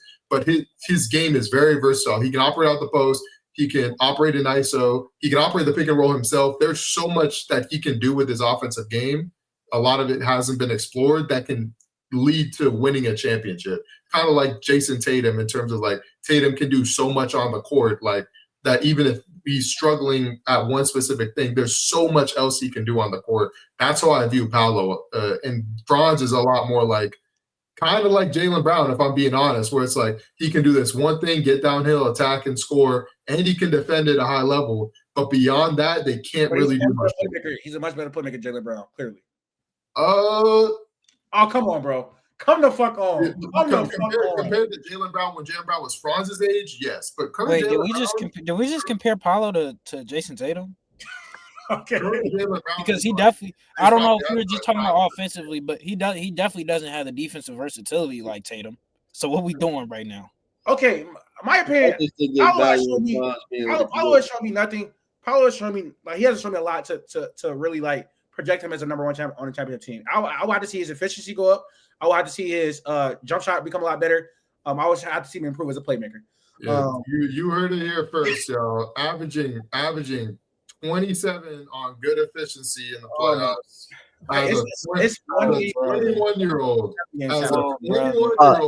Oh, brother. Hey, Zion was averaging 27 and 7. Zion was averaging 27 and 7 as a 21-year-old. Yo. I think we've been talking about this 25-30 minutes and haven't even touched on Zion. So if we want to push any of that, Zion is a whole different topic. But I'm just saying, this has been 25 minutes of just hinting around Zion and this whole conversation. You can talk about it. It could just happen. I want to answer Q's question. As far as the gap between Paolo, I just think it's so much things that right now that Franz do better than him. I don't even know. I don't really know. Like Paolo, no, you already highlighted it. He's just better at the game of basketball. No, he is. Defending, shooting, getting downhill. It's just it's literally. I mean, it's the truth. I mean, I think Franz is more so like a 6.5, 7 on defense. Maybe 7, 7.5. I don't know. The range is weird. I think you're actually underselling him a bit, to be honest. Yeah, maybe 7. I was maybe 7.5. He's a really good defender. On offense, I would have to say he's probably 8-2. He's better than Paolo. I mean, he's a better offensive player than Paolo. So, I mean, if you're evaluating specific individual skill set, sure. I evaluate players in terms of how they can help me win a championship. It's very. I don't think Paolo has shown that he's going to be a number 1 or number 2 on the championship team right now. Like, we can't use that. We can't use that. The team isn't built. Paolo has not shown you anything that can say he'd be more than a third option on a championship team right now. No, I'm talking about not third option. I'm not saying that. I'm saying that's what. No, do you think Paolo today will be a number 1 or a number 2 option on a championship team? Hell no. In the future? No. Today. No, I want these players today. No, I'm saying future looking. We're talking about right now. Obviously, it's not right now. You think Paolo is the better player because of the playoffs right now? Is what you're saying, right? Correct? Yes. Yeah. Okay. I don't think it's close. Cool. That's cool. We can move on. But that's. I'm saying. Yeah, like today, the players they are today, I definitely think Franz is better. And I was scared to say it for a minute. I'm not gonna lie. I love Paolo. I was scared to say it. I didn't want to hear it. I'm happy that you're coming. I'm happy that you're coming to your senses, bro. And I'm happy that you're admitting that this whole playmaking. I was this nigga for weeks. I'm like, bro, I don't know what's going on. Latif, you used to tell me that Paolo was a better playmaker than Zion. Yes, I did. He makes better passes out of structure. Some bullshit. It It was some bullshit. But can we go to the next topic? Can we go to the next topic? It's sad to see that you jump off ship for no I'm not reason. jumping off the Really. shit. I'm just being honest about Because, it. I'm just saying, Paolo has one good playoff series. He's the number one person back on the Paolo ship. Watch. Exactly, Max. That's literally it. And it's he's really the like that Joel Moran type of just be jumping around like take the tape. I'm not off the Paolo ship. I'm a really big fan of Paolo. I have to be. Can't be honest. No, I'm saying you're off the Paolo ship in that you are changing your evaluation of him because some other people affected your opinion. I really don't know what it is. I think it's more. I think in 2 years, it has nothing to do. People are harping on Paolo because of this season. I did not mention one season of Paolo. I did not mention one stat from this season. He said the first 2 seasons. It would have got dark. I didn't say anything about Paolo this season. Yeah, that's what I'm saying. You change your previous evaluations of probably because people have affected your opinions about you literally see me on Twitter when all these people are talking about Paolo and they're saying he's not a good player. He's Julius Randle. They saying all this shit. I'm being the actual median of the extremes. I actually vaguely remember somebody like posted a video of like a breakdown between Franz and Paolo, and you responded saying, "Oh, this is a good breakdown," and it was painting Paolo in a bad light. Like it was not doing what you in the middle. Q, be honest. Was I not talking about Franz and Paolo before that video came out? Yeah, it's been an ongoing thing for like a month and a half now. For real. Because I had an argument with you, Latif, when I talked about Paolo and Franz off ball, and you said that you thought all the same off ball issues that applied to Franz also applied to Paolo. Until I told you no, Paolo can operate in the short roll, Paolo can operate in the pick and roll. I agree with you. That's not what you were saying back then. Back then, you said that the off-ball issues were the same for Paolo. Once you said that, when somebody makes a good argument for me and they some shit, I think exactly. So what you're saying is you got that from me. That's the whole fucking point. What the fuck does that matter? Who cares? You said some good shit. I agree with you. I'm saying because you said you were on Twitter, you were always the person saying like trying to meet in the middle. I'm saying no, I had to be that for you. Okay, that's fine. Cool, Katie. Cool. Like, okay, bro. All right, cool. Fine. I got it for you. All right, okay. But Katie, like, I'm talking about what's been going on recently with the media. It's been like. I don't listen to the media, bro. Let's talk about Zion. Zion been dominating the last. Dominating. Zion been dominating. But let's really get into it, bro. Hold on, No. Let me. All right, you got it, bro. You got it, bro. I'm just gonna read some stats. Zion over the last 18 games, 25 points, 26 points per game, 8 rebounds, 5 assists on 61 true shooting. They are dominating, huh? Is that dominating? He's been playing 26 minutes, buddy. He's been playing 26 minutes. Points than minutes, bro. Yeah, that's also that isn't 20. He averaging 26 points in 28 minutes per game. I just wanted to antagonize Jay a little bit. He's been really good. Obviously, the concern with Zion is he can't stay on the court. I'm gonna open up the floor to Jaden to talk his shit because he always. I mean, we barely talk about Zion on the show because he never plays. But if Zion can stay healthy, what is Zion's potential? What is Zion's potential in the league if he can stay healthy?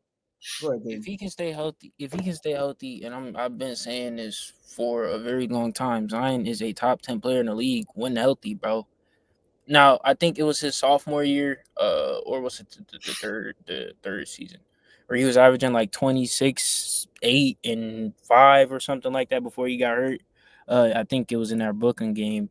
He was a top 15 player, and it looked like the trend was going to keep rising. Zion is a really good playmaker, like a really, really good playmaker, hyper efficient in the paint. Obviously, he doesn't shoot threes, or he doesn't have a mid-range pull-up, but he gets it done. That's y'all problem. Y'all like to stop. No. That's y'all problem. No. We can't just have a whole 30-minute conversation about how Paolo can hit in the range. And we start talking about fucking Zion hitting the mid-range. I'm not talking about his mid-range. Like, just let me speak. All right, y'all like to look at the aesthetics of stuff. That's what y'all were telling me about Paolo. Oh, he can hit a bump fade. He can do a mid-range pull-up. Is it effective? It's a difference. The style of how you get your bucket matters. It specifically in a playoff setting where obviously they're gonna, if they're smart, they'll wall off the paint, try their hardest to make it hard for you. What else are you gonna do? that's also an issue. That's easy to scheme around. Obviously, it's easier said than done because, again, he could jump out the gym, hyper efficient around the rim. But they're still going to be tasked with trying to stop him. What's your counter to not be able to get a layup or a dunk? But y'all were saying y'all were specifically saying Paolo was better off of that, and Paolo's not even efficient in the mid range. Like that's the logic that y'all were using, bro. It just doesn't make sense. It doesn't make sense. I don't want to make it a Zion and Paolo thing because we just did that, but whatever, bro. Zion is hyper efficient. He's a great playmaker when he's on the floor, offensively and defensively. He has done his thing this year. I'd say he's been above average defensively. Just his whole I don't want to say his effort has been there in the lanes. He's been good. I don't want to let me look at his blocks. Do you have that, Latif? His blocks? Yeah. I got an 18-game sample. No, actually, I don't got to put it up anymore. Sorry. Damn. Oh man. His blocks are not crazy. I'm not gonna lie. Yeah. Has anyone ever? But he's improved. He's improved. down in He's the really regular improved season? every single part of. He's improved every single part of his game since last year. Way more efficient. His defensive effort and output has been better. On and off numbers better offensively, defensively. Like we really have to put respect on Zion, and it's not too much for me to say because I've been saying this for a long time. This is why the Pelicans don't want to give up on Zion, because when he is on the floor, and I understand that he's off the floor for a majority of his career, but when he's on the floor, bro, he gives you this generational offensive output. It's generational. We haven't seen it. We have not seen it. And then no, Latif, don't say here, bro. That's just not true. This is where you piss me off. We haven't seen it from a 6'6" guy like Zion, bro. We have not seen it. We've seen him put in bad situations, terrible spacing, no point guard, nobody to facilitate the offense. A Brandon Ingram who doesn't shoot threes. Like we've seen it for so long. We've seen it for so long. You had a whole argument with me in the offseason about him. This is the second time, and I told you this the first time. No. You cannot keep saying Brandon Ingram shooting when I had to help defend you against Teeth to say that he does shoot. We were talking about the beginning of this season, bro. Like y'all, we gotta be real. Zion wasn't even playing. Zion wasn't active. So Zion has not played with a 3-point shooter Brandon Ingram ever in life.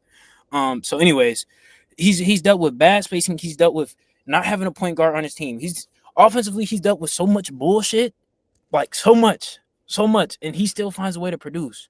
Now, I think Zion could be a 1A on the championship team. Me and Latif talked about this. Obviously, it's gonna take some pieces around. If you agree with that, that's good. Hold the fuck on. No, I didn't say he agreed with it. I didn't say he agreed with it. But you have Herb, who is I'd say he's a top 2 perimeter defender in the league, and he can knock down the 3 ball. I think last year he was like 40%. Trey Murphy, he's developed on the offensive end as a shot creator. I wouldn't say he's like, I'm not really taking that into account, but still a great 3-point shooter, and defensively he's good. So we have those 2 pieces. We got Eves, who's a great rim protector, and he's only going to get better. Like, he's only going to get better. Offensively, he's not going to do too much for you. He can't shoot. He can't stretch the floor. You ideally want somebody who can come and stretch the floor with Zion. Just what is the point of this? I'm trying to understand. Most people had the Pelicans as like a top 8 seed this season. They just were injured. Like, you don't need to go through the roster. Like, we know the roster is talented. Like, we expected them to make playoffs. They've just been hurt. He asked me. He asked like, what could he be like at his peak? Like, I'm telling you, like, he could be a 1A. He could be a 1A guy. That's the point. I mean, could he, like, the problem with Zion is always who's better, Paolo or Zion? Again, I value playoffs 70% to regular season 30%. Zion has never been in the playoffs, so it's not even. It just hasn't happened. His team has. Yeah, his team has. He hasn't. He has not played a single game, and his team, I think, has played like 11 games or 10 games, something like that. Yeah, but Zion, the problem with Zion is you look at Zion's shot chart and you legitimately think that this is a shot chart from like 2000. It's just not a modern NBA shot chart at all. It's all in the paint, literally. It's all in the paint. There's nothing anywhere else. Like he's not taking jumpers, not taking threes. Like he's not taking anything else but shots in the paint. And while he's been very efficient at it, in the playoffs, if you run into a team that can pack the paint against you, you're going to struggle. You're just going to struggle, and we've seen it happen to Giannis, who is another guy that's like all time in terms of like finishing talent. We've seen teams pack the paint against Giannis, and Giannis not been able to score at an efficient level multiple times in the playoffs. So I mean, for what it's worth, in a play-in, I say that they teams would scheme and kind of have playoff intensity. Against the Lakers, he had 40, and they were packing the paint. So I mean, actually, they weren't packing the paint. They were playing. They were playing one-on-one. Yeah, they just let him have it. They had LeBron. They had LeBron on them and AD Roman. What are we doing?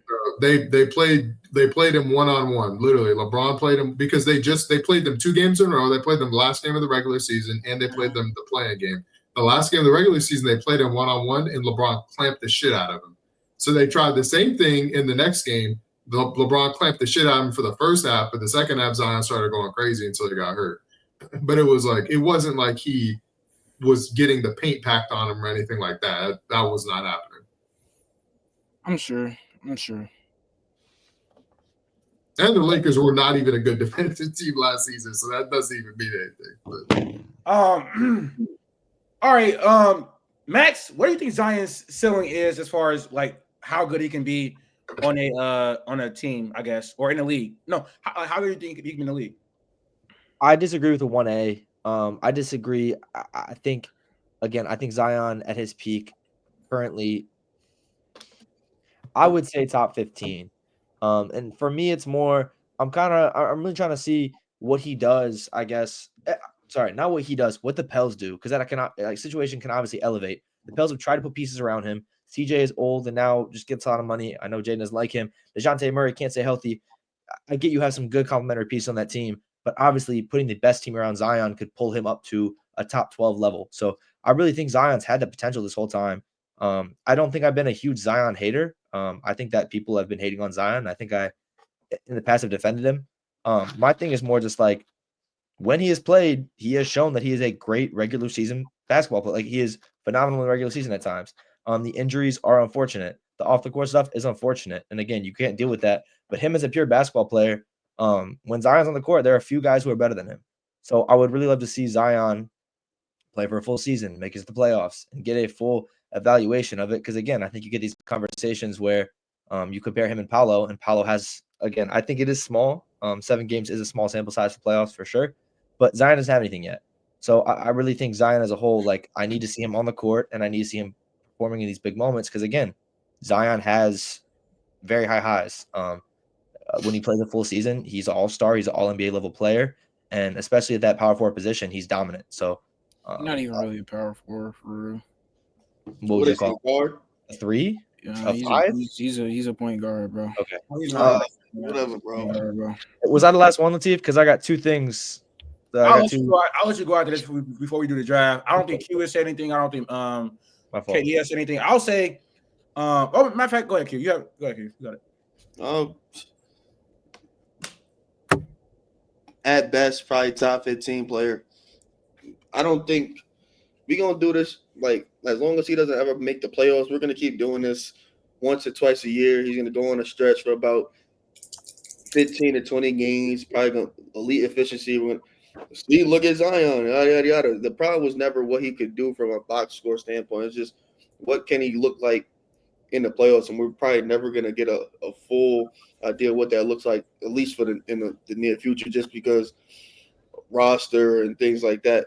But that's just what it is. We're gonna have to evaluate from what we see. We can't keep holding on to these hot stretches in the playoffs. In the regular season, when it doesn't really mean much, because he's gonna do all this and they're not gonna make the playoffs, and then we're gonna go into next season. Other teams are gonna get better. They're not gonna get much better than they are right now. It's still gonna be the same thing. Hopefully, he stays healthy. Him healthy for a full season. We basically damn near got to the playoffs.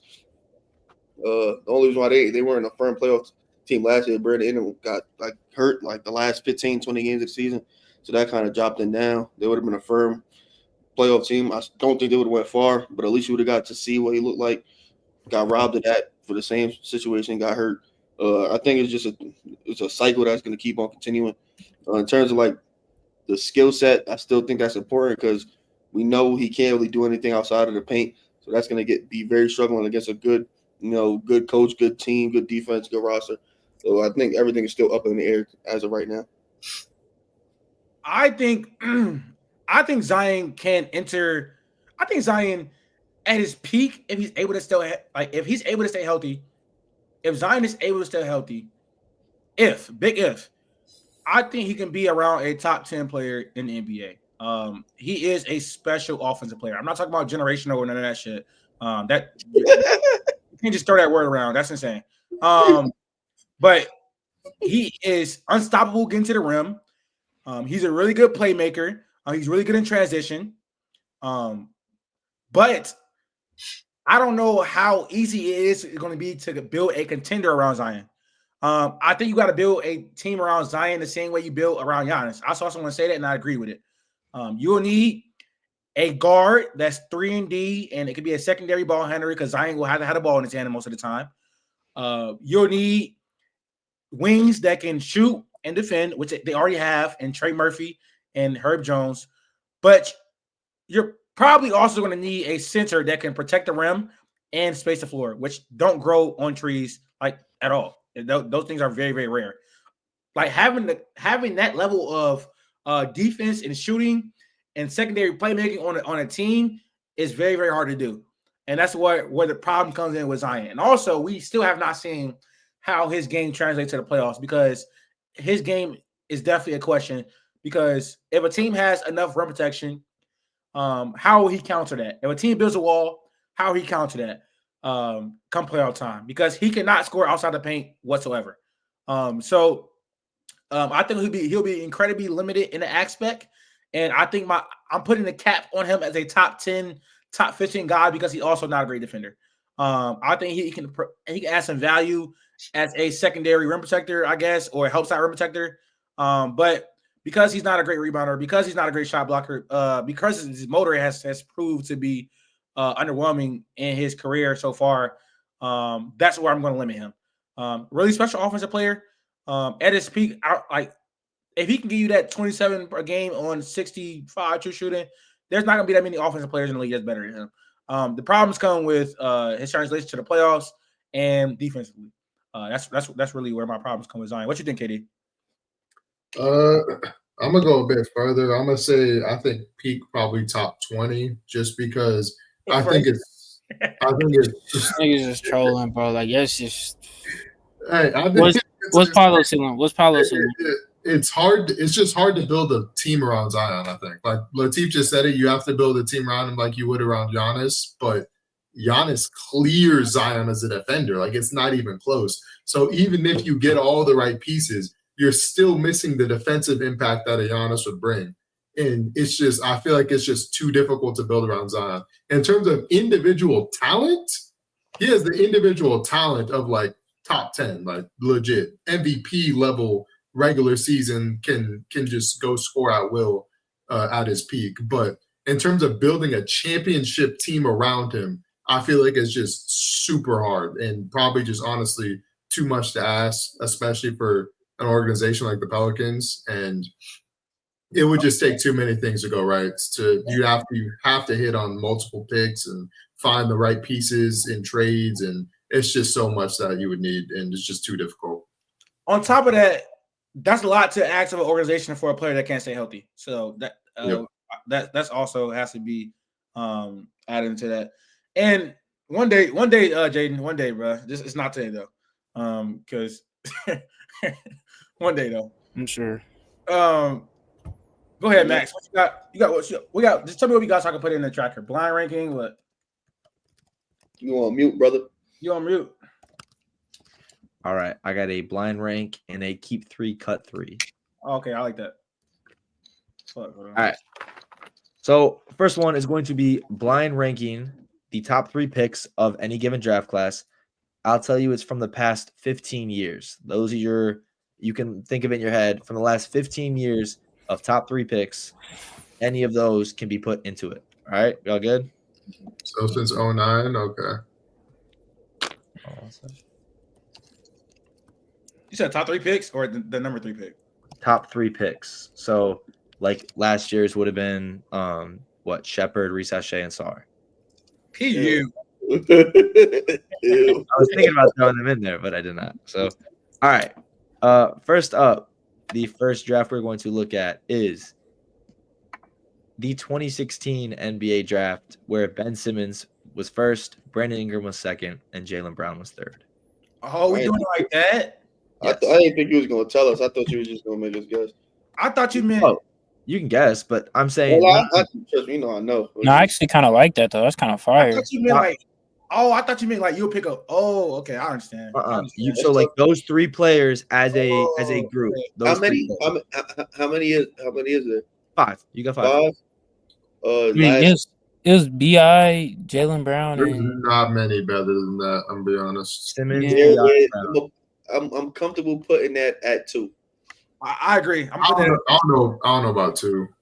Yeah, I was thinking. There's only one draft class that I mean, you got Wiggins and Embiid. You got Zion, Ja. Embiid was 4. Zion, Ja, RJ Barrett brings it down. Zion can't stay healthy. Was Embiid 4? He might have been. I thought Embiid was. I can't even remember honestly. Embiid was 3. I thought. Hello, Chad. I think I might have higher. I'm good with 2 or 3. Honestly, I'm good with either. Let's be safe. 2. I think 2, bro. Wait. B.I.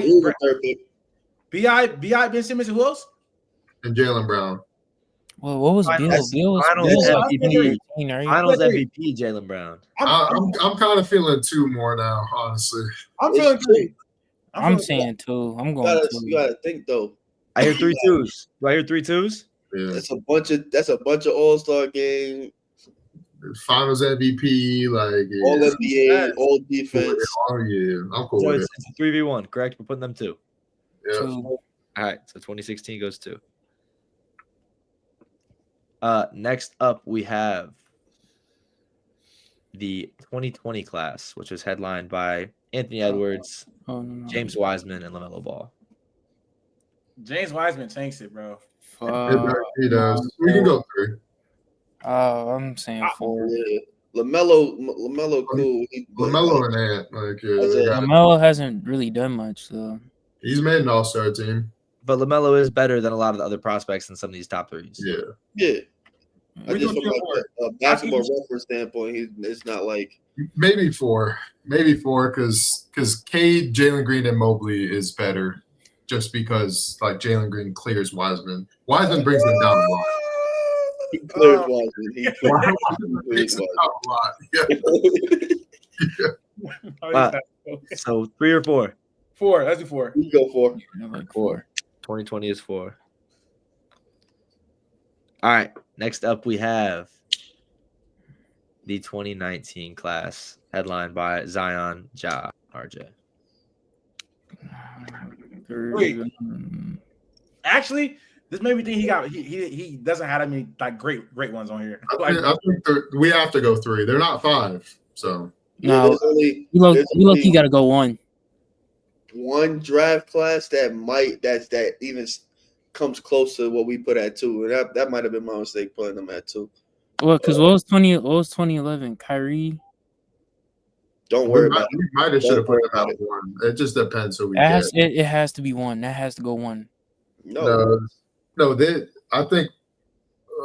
Wait, what was Bradley Beal's draft? That was 2013. It doesn't matter. AD carries that. AD carries that draft. It's not Michael Kidd Gilchrist went number 2. Oh no, actually, 2015. No, it wasn't. What? 2013. Yeah, AD was 2013. Yeah, AD was 2012. Yeah, it was AD, Kidd Gilchrist, Bradley Beal, Dion Waiters. There's a lot of other drafts, anyways. I think we probably just got to go 3 with this. But Bradley Beal and AD, that's my vote is for 1. My vote is for 1. Yeah, I want 1. For 2019? Yeah. They're not better than BI plus Jaylen Brown plus Simmons, I don't think. Okay, they're not, but That's a good point. That's a good But point. do we Actually, I mean, they could be. I but don't do know. we think Well, do we Put think it, put it, who if we you want think- to put it one, we could do that because it's gonna age well. 5 years from now, Anthony Edwards probably gonna have like 4 All-NBA teams, 5-time All-Star. Anthony Edwards, you put Anthony Edwards at your 4th spot. We No. put it at 4. We're talking about 2019. This is We're on 29. about. Zion, yeah. Oh, no. Zion, John, RJ Barrett. John, RJ. Oh yeah, let's just put it 1. I'm not gonna lie. Yeah. do we think, Zion do, is do we, better than do we Jaylen think he's Brown. gonna have Hold 22 on. AD? Zion is better than Jaylen Brown. Jai is better than Jaylen Brown. Jai is also better than Brandon Ingram. Zion better than Jaylen Brown. Bro. Like, Oh my god. I'm not gonna lie, bro. We got Zion doesn't play. bro. It's just forced. He doesn't play. What we thinking? I need an answer. What do I'm we saying think? 1. I'm saying 1. We're really kind of like neck and neck if we're being honest. Like, So just keeping it a buck. I'm Q, saying 1. you look like a deciding vote. Say 1, Q. I'm fine. I'm fine with I don't think. I just don't think. I think RJ brings that down too much. it. He's Does. holding on to Ja, and Zion don't ever John's play. not even having a good season. Like it. Yeah. You got 2 and 2. You got It's a 2 and 2. player thing. RJ Then we got to change the whole thing. Bro, like look RJ not no scrub. look at it from this perspective. Like if we put them at 1, then like All right, let's No. You gotta think though. You gotta think. Let's be logical. Let's be logical. Because all the niggas that we saying that are bringing them down, he's not as bad as Michael Kidd Gilchrist, the one who said that brings it down. He's not as bad as James Wiseman. Anthony Davis and Bradley Beal alone carry that. Like I'm just saying, bro. Like the people that we're saying bro, brings it down. RJ is better than them. James Harden. Like let's do 3. bro. Let's do 3. Yeah, we gotta go 3. We gotta go. 2019 is going 3. We're all on the same page about this. I'm telling you, bro. This 3 nigga's safer finna than have. 1, Jay. 3 safer than 1, Jay. 3 safer than 1, Jay. He's finna have Ricochet on here, bro. Well, we have 5. Like, what? All right. So currently you got 16 at 2, 19 at 3, 20 at 4. We got 2 more left. Next up, we have 2015, headlined by Kat, D'Lo, and Jahlil Okafor. Like that's better than that's better than what? Oh, that's comfortably 5. That's worse than Melo and Anthony Edwards. Yeah, We're all in Cat agreement for 5. We're in agreement for 5. You said Cat D'Lo who? Jahlil Okafor. trash. Oh Okafor. fuck yeah, that's fine. Hey, Okafor, Jahlil got some minutes this year in Indiana. Yeah, that's fine. That's ass. I mean, Cat carry it, bro. All right. So according to your blind rank, at 5, you have the 2015 top 3. At 4, you have the 2020 top 3. At 3, you have the 2019 top This 3. is all in perfect order too, by the way. 2 Like, with the 2016 top 3. And at number 1, you guys have the 2018 top 3, headlined by DeAndre Ayton, Marvin Bagley, and Luka. we got Luka. Hey, I'm cool with it. That's not bad. That's not bad. Hey, I'm cool with it. Yeah. what the fuck are we talking about? What are we talking Luka about? Doncic is gonna be a top 15 player of all time, bro. Nigga, Marvin Bagley Is the last and one. who else? You know, DeAndre Ayton had a really good. DeAndre had a It's really better good. than every player we named today yeah. with a huge gap. Like with a huge gap. Bro, DeAndre Ayton lost you $50 last year, bro. Fucking Marvin Bagley is like the worst second overall Now pick. talk about that third player. Talk about the third player. Bro, that don't matter. It All does. these- bro, all these dudes that if we the have. 2012 draft would have came first, I would have still felt fine with the list because Anthony Davis is better than every single one of those players that we named. Yeah, bro. Like, wait, And then Bradley Beal still had back-to-back 30-point per game seasons a couple Marvin times. Bagley was like he was decent. I don't even care about that. oh, we got It could have been blank. It could have been they forfeited their first pick. They could have forfeited their second pick and let Luka go third, and it still would have been one. It's Luka Doncic. This is a generational player. He's gonna be a pantheon player in NBA history. We're fine. We're great. We're good. We're cool. We're cool. All right. My other one, and I'm just gonna preface this. It's a little. This top 6 is weird. I have a keep 3, cut 3. I was trying to pick players. Stars or what? It's kind of just I'll call it young Just put forward. whatever in there. He ain't making I'll call it young forward. Like, Young shoot forwards. That's guard, all I got. yes. It doesn't really fit together. I'm sorry, but it All right, is keep young your cut three, forward. cool. Keep your That's cut all I three. got. Keep 3, cut 3. So your 6 players are Zion, Paolo, Triple J, Evan Mobley, Amen Thompson, and Cooper Flag. That don't count. Nigga not even in the Keep league. it Triple J. We keep it Cooper Flag, and we keep it Amen. I mean, Mobley. What you guys got? You guys not need to even get a in the collective. league, You bro. guys need a collective. Keep 3, cut 3.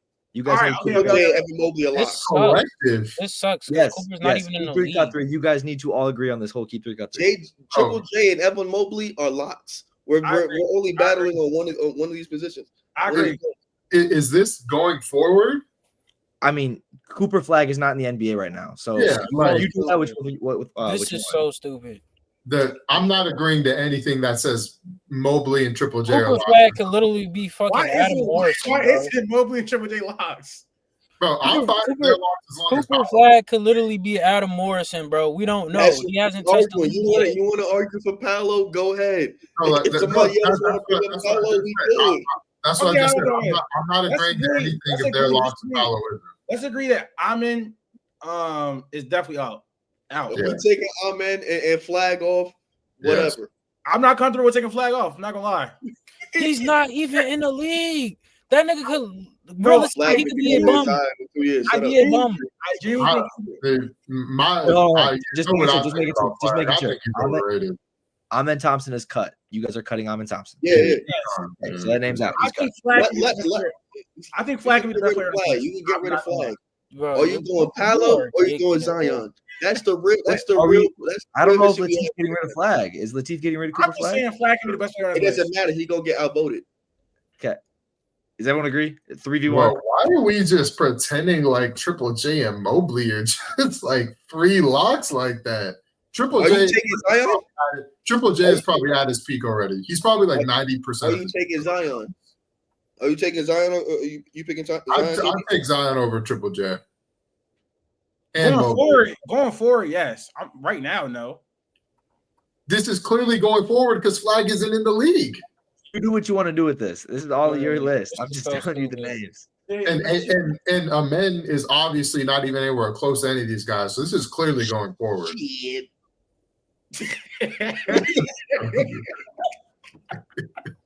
ain't gonna lie, bro. We seriously was me writing them in, bro. Too like Don't say we. We really was though. Don't say we. Yeah.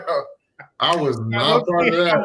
Latif called him Giannis, so I wasn't either. I wasn't a part of it either. But my take is Latif called him Giannis. Latif called him Giannis, bro. Latif called him Giannis. He can easily turn into Ben Simmons. But Latif is a Ben Simmons guy, so I don't even know what you think about that. No, okay. Depending on how we do it, I think Mobley a lot at least. Zion, Mobley, I'm cool with that 3. Or Paolo, Triple J, Zion, whatever you. It's any combination of those 4. I'm good going forward in the future. Triple J, Evan Mobley, and Zion and/or Paolo. It doesn't matter. Yeah, like how old is Triple J? I feel like Triple J's got to be 27. I want to make this known. I want to make this be known for he's 25, but he's still old. Like going forward, I'd rather have Mobley. Maybe 2 years. Yeah. They're 2 years apart. Yeah, they're 2 years apart, but Triple J is like I think clearly reached close to his peak as a player. There's not much more he can improve on. I personally feel like I want to make it known for the TikTok. I think we should keep Cooper Flag. I'm just saying. I think he's. You are dick eating, bro. He hasn't even touched the league yet, bro. This draft. You seen what Dylan Harper did to USC tonight. Look that nigga. Barbecue chicken, that 3 balls flying. Yeah. What if Cooper Flag like genuinely sucks in the league though? Like what if he doesn't? He's not gonna suck though. Like it's He's not suck. You don't know that. You don't know that. Yes, I do. Yes, No, I that do. was Don't. Are you God? Are you God? Can you predict the he will day one give you Jalen Johnson level impact. Like day one. Oh, I'm sorry. That's not beating Zion. It may be Paolo. It may be Paolo. His bum ass. Hold on. You gotta make me cut Zion. Hey, we cut Zion for Triple J. Hey, Paolo Mobley, Triple J. What do we? I mean, it's about a vote. I need at least a 3-1 vote. So, I mean, Latif has Cooper Flag in it, but he's getting outvoted. So, what are we doing? Yeah, Cooper Flag. Paolo Mobley, Triple J. I'm cool with it. Q, what we doing, man? Oh, that's perfect. We leave that just like that. We're gonna leave it just like that. So Paolo's better than Zion, is what you're saying. We want Paolo going forward easily. Said multiple times he does not care. Zion or Paolo, he doesn't care. They see that any 3 of those 4 guys. If it really came down to it and I had to choose, I'd still choose Paolo. All right, let's see. We just haven't learned, bro. I'm taking. I really want Flag. No, me personally, I'm taking Paolo Mobley Flag. But since y'all don't want to include Flag, hey, I would say, bro, Paolo Mobley Flag. Let's go. So you just did all this. You just did all this fake revolutionary. My sense of basketball Zion doesn't play. And you're putting Paolo over Zion. Zion doesn't play, Jaden. Zion does not play. Are you fine with that? I got 2 votes now for Mobley, Coop, and Paolo. Are you in agreement? But no other list is gonna be as close. No, let's do. Me also picking Flag is not gonna change the overall vote based on Latif had it, and the other players, because Jaden's not gonna have any of the players on the. Yeah, so basically, if I can get 3 people to agree on keeping Paolo Mobley, JJJ, bro. I'm cool with that. I'm with that. I'm fine with it, really. Until Zion can play like consistency, I'm not picking him. That doesn't make sense. Literally, it doesn't. He played 70 games. He's the only, like, he's played as many playoff games as Cooper. I guess that's funny. I honestly don't know that's funny. All right. So you guys chose to cut Amen, Cooper Flag, and Zion, and you chose to keep Evan Mobley, Paolo, and Triple J. Seems solid to me. I don't know. Last niggas selected literally 3 second options, but we cool. We don't even know what Zion is, really, bro. But he might not even be that. Triple J is the first option this year. So that's true. That's true. Bro, we were supposed to talk about Ja Morant struggles, and we did not. So we'll talk about it. I think that's a usage issue. They've been playing like a more clean brand. This episode getting long. We talk about it briefly and then get into the draft. Oh my god, my voice going away. What are you talking about? I mean, we can just touch on it in a redraft. Yeah, let's go about in the draft. Yeah, exactly. Okay, cool. That's cool. That's cool. Yeah. All right, 2019 redraft. I'm gonna get away. Are we randomizing the draft order? Like, what's going on? Yes, we are. I'm getting just for the cinema because I just want to see what happens with the first pick and second pick. You spelled redraft wrong, but I think niggas got the book out on Ja. Like, that's really what I think. I don't know. They've been playing team basketball. They've been sharing the sugar every other night. It's something different, bro. Like last year they just stopped running pick and rolls. Last year they stopped running pick and rolls with Ja out, and then you saw JJJ blossom. Now that he's back, they just not going back to that shit because it literally is a worse offense with Ja doing the pick and roll shit. It is. It just literally is. No, Ja being out like helped Triple J a lot for sure. Or to help Bane, but Bane came back pooped. I don't think they definitely. Why do you only have 4 names on there? Oh, my bad. It's definitely been like rumors of him getting moved. And I definitely think it's not off the table because he's injury prone and he can't. Well, the executive GM came out and said that all that is nonsense. I know, I saw that. What is he supposed to say? Facts. All that's nonsense. Q the first pick. I'm definitely interested to see. I was dying to get that first pick. Yeah. Katie gonna troll and pick shit. Damn, Zion about to be Katie gonna troll and pick DeAndre Hunter or some lame shit. Well, I got 2. Yeah. He's about to be biased and pick Dort. Brian. All the time. Hey, you still get to pick Zion wherever you at. Yeah. You in the top 3. That's solid. That's solid. Hilarious, Q. Hilarious. Who laughing? Hey, what the? All right, Max 4, I'm 5. Yeah. All right, man. Let's get this shit started, man. 2019 redraft. So we're gonna do a 2019 NBA redraft. The Pelicans are the first pick. Q. Oh, we keep it the same order. Yeah. Wait, do we have to draft as if like what that team needed? Yes, that's what I do. Bro, But I'm about to pull up the actual draft order. You shouldn't draft for fit if it's like best player available sometimes. So.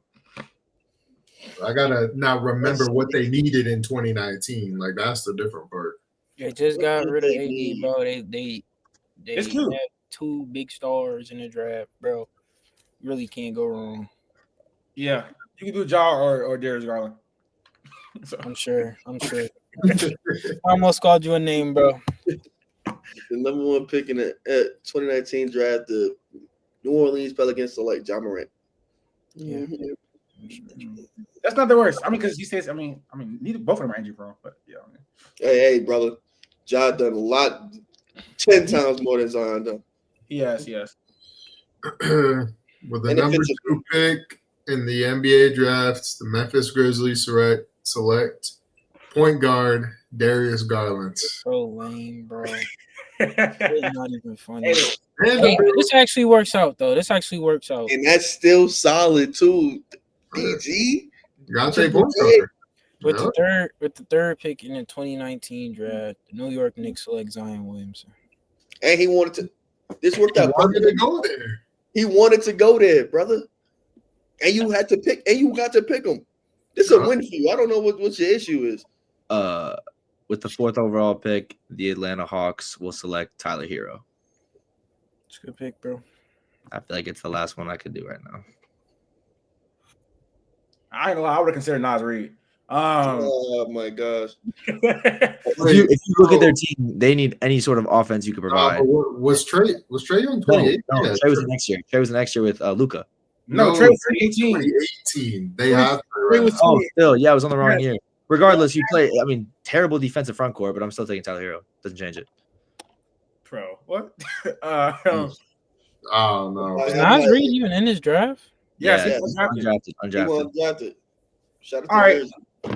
With the 5th overall pick, the Cavaliers are going to select Nas Reed. Who was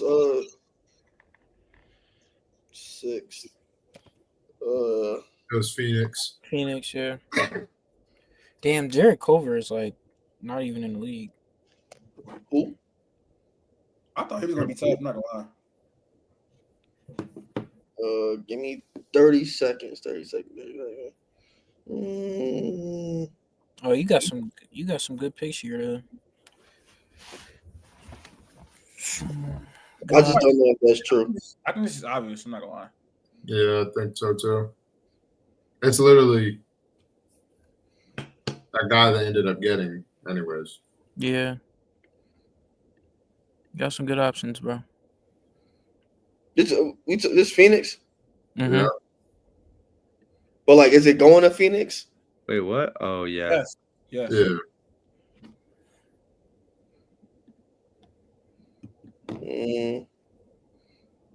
Wait, what? Yeah, I'm pretty sure that Culver ain't played for Phoenix. No, Jared Culver never played for Phoenix. Culver. No, I'm not He talking went to about. Minnesota. He's saying who you should draft here is someone they actually drafted or they traded for him. Yeah. This is Minnesota making the pick, no? No. What are we talking about? Like this trade is not with Phoenix. Minnesota had this pick and traded to Chicago. This is part of the Zach LaVine deal. This pick's going to Minnesota. This is what I hate about redrafts, bro. Like, am I lying? This pick's going to Minnesota. Yeah. It doesn't really matter like who's Yeah, picking. pick's going to Minnesota. It should I be think probably the same person. I said, they're talking about Cam Johnson, but this pick's not going to Phoenix. It's going to Minnesota. Okay, cool. Whatever. Draft for the Timberwolves. It don't matter. Yeah, I want to say because that changes it. If I'm drafting Phoenix, I'm picking Cam Johnson. It's Minnesota. It's Minnesota's pick. Yeah, that's what I said. Jared Culver, he was never ever playing for Phoenix. Like that never happened. Like you are drafting as the Minnesota Timberwolves. I guess I picked it. 6th pick in the 2019 draft. The Minnesota Timberwolves select Cam Johnson. Yeah, I was about to say I still probably select Cam Johnson. Yeah. I didn't. I was another player I was going to take. I'm not gonna lie. I thought you were gonna take Lou Dort. I'm not gonna lie. I was. That was gonna be my first option. So who is this pick going to? Is this still going to Chicago? Yeah. All right. For the 7th pick in the NBA draft, Chicago Bulls select Lou Dort out of Arizona State University. Yes, sir. Go Devils. Wait a minute. I'm confused now. This isn't Zach LaVine, but I'm confused now. Bro, didn't you go to Purdue? Zach LaVine was Laurie Marketing trade. What? Zach LaVine was the Laurie Marketing trade, not Jared Culver at tweets. How is he the Laurie Marketing trade? They were both on the same team. I'm talking about was that not part of the same trade? Zach LaVine and Laurie Marketing were not. They were traded for each other.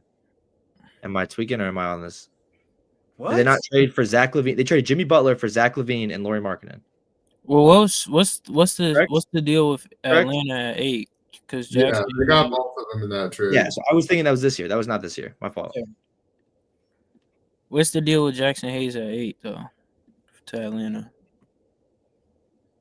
It's your pick, Jaden. I know. Oh, it's the Pelicans. I was a Jaden's pick. No, it's my pick. I'm 3rd, but I'm just saying. Q didn't go. He did. I picked Cam Johnson. Oh, my bad. Yikes. All right, so what I'll pair with my boy. But this is when we had Drew Holiday, Lonzo.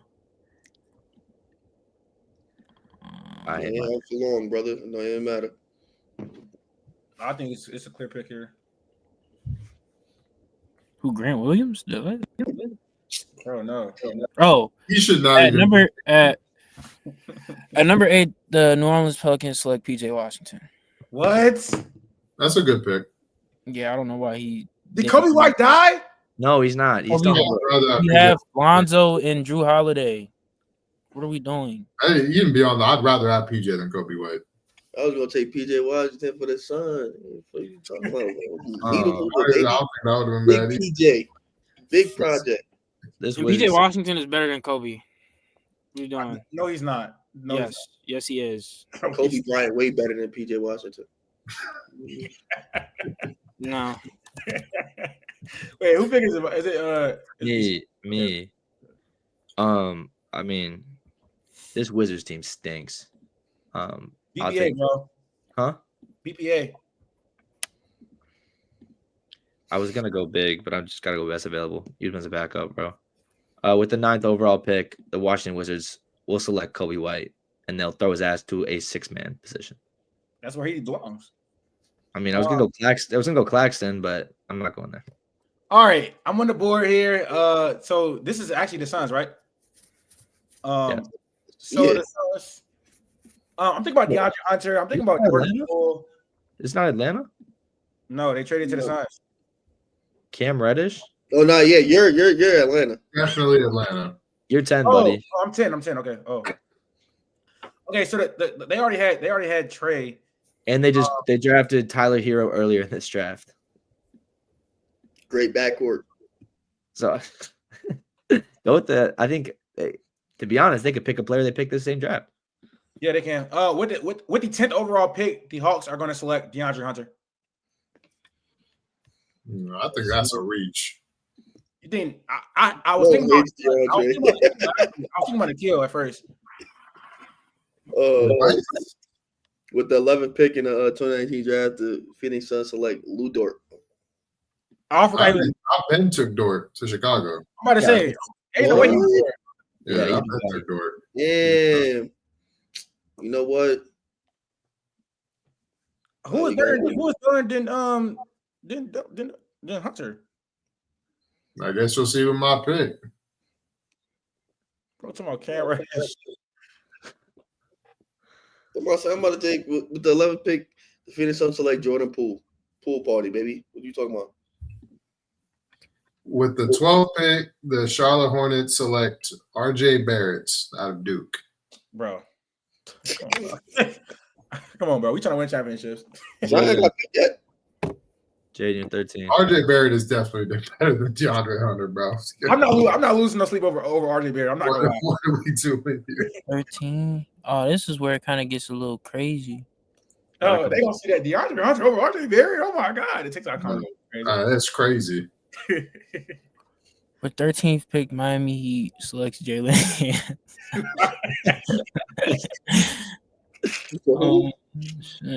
With the 13th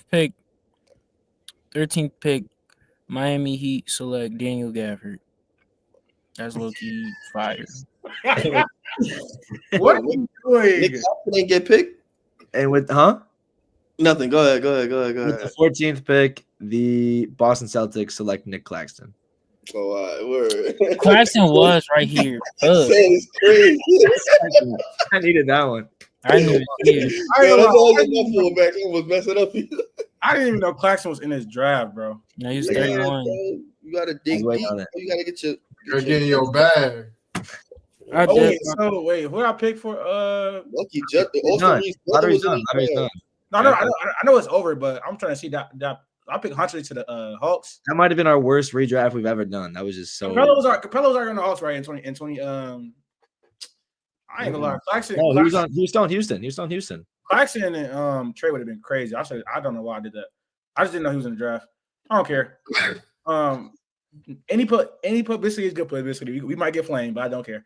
Follow us on the social media platforms. If you made it this far, I doubt anybody really has watched the whole thing because it's long as hell. Got drafted too hard. But it was a great episode, man. A really exciting episode. Excited to make TikToks from this and excited to put the episode out. But we are out, man. See y'all soon for NBA draft content early next week.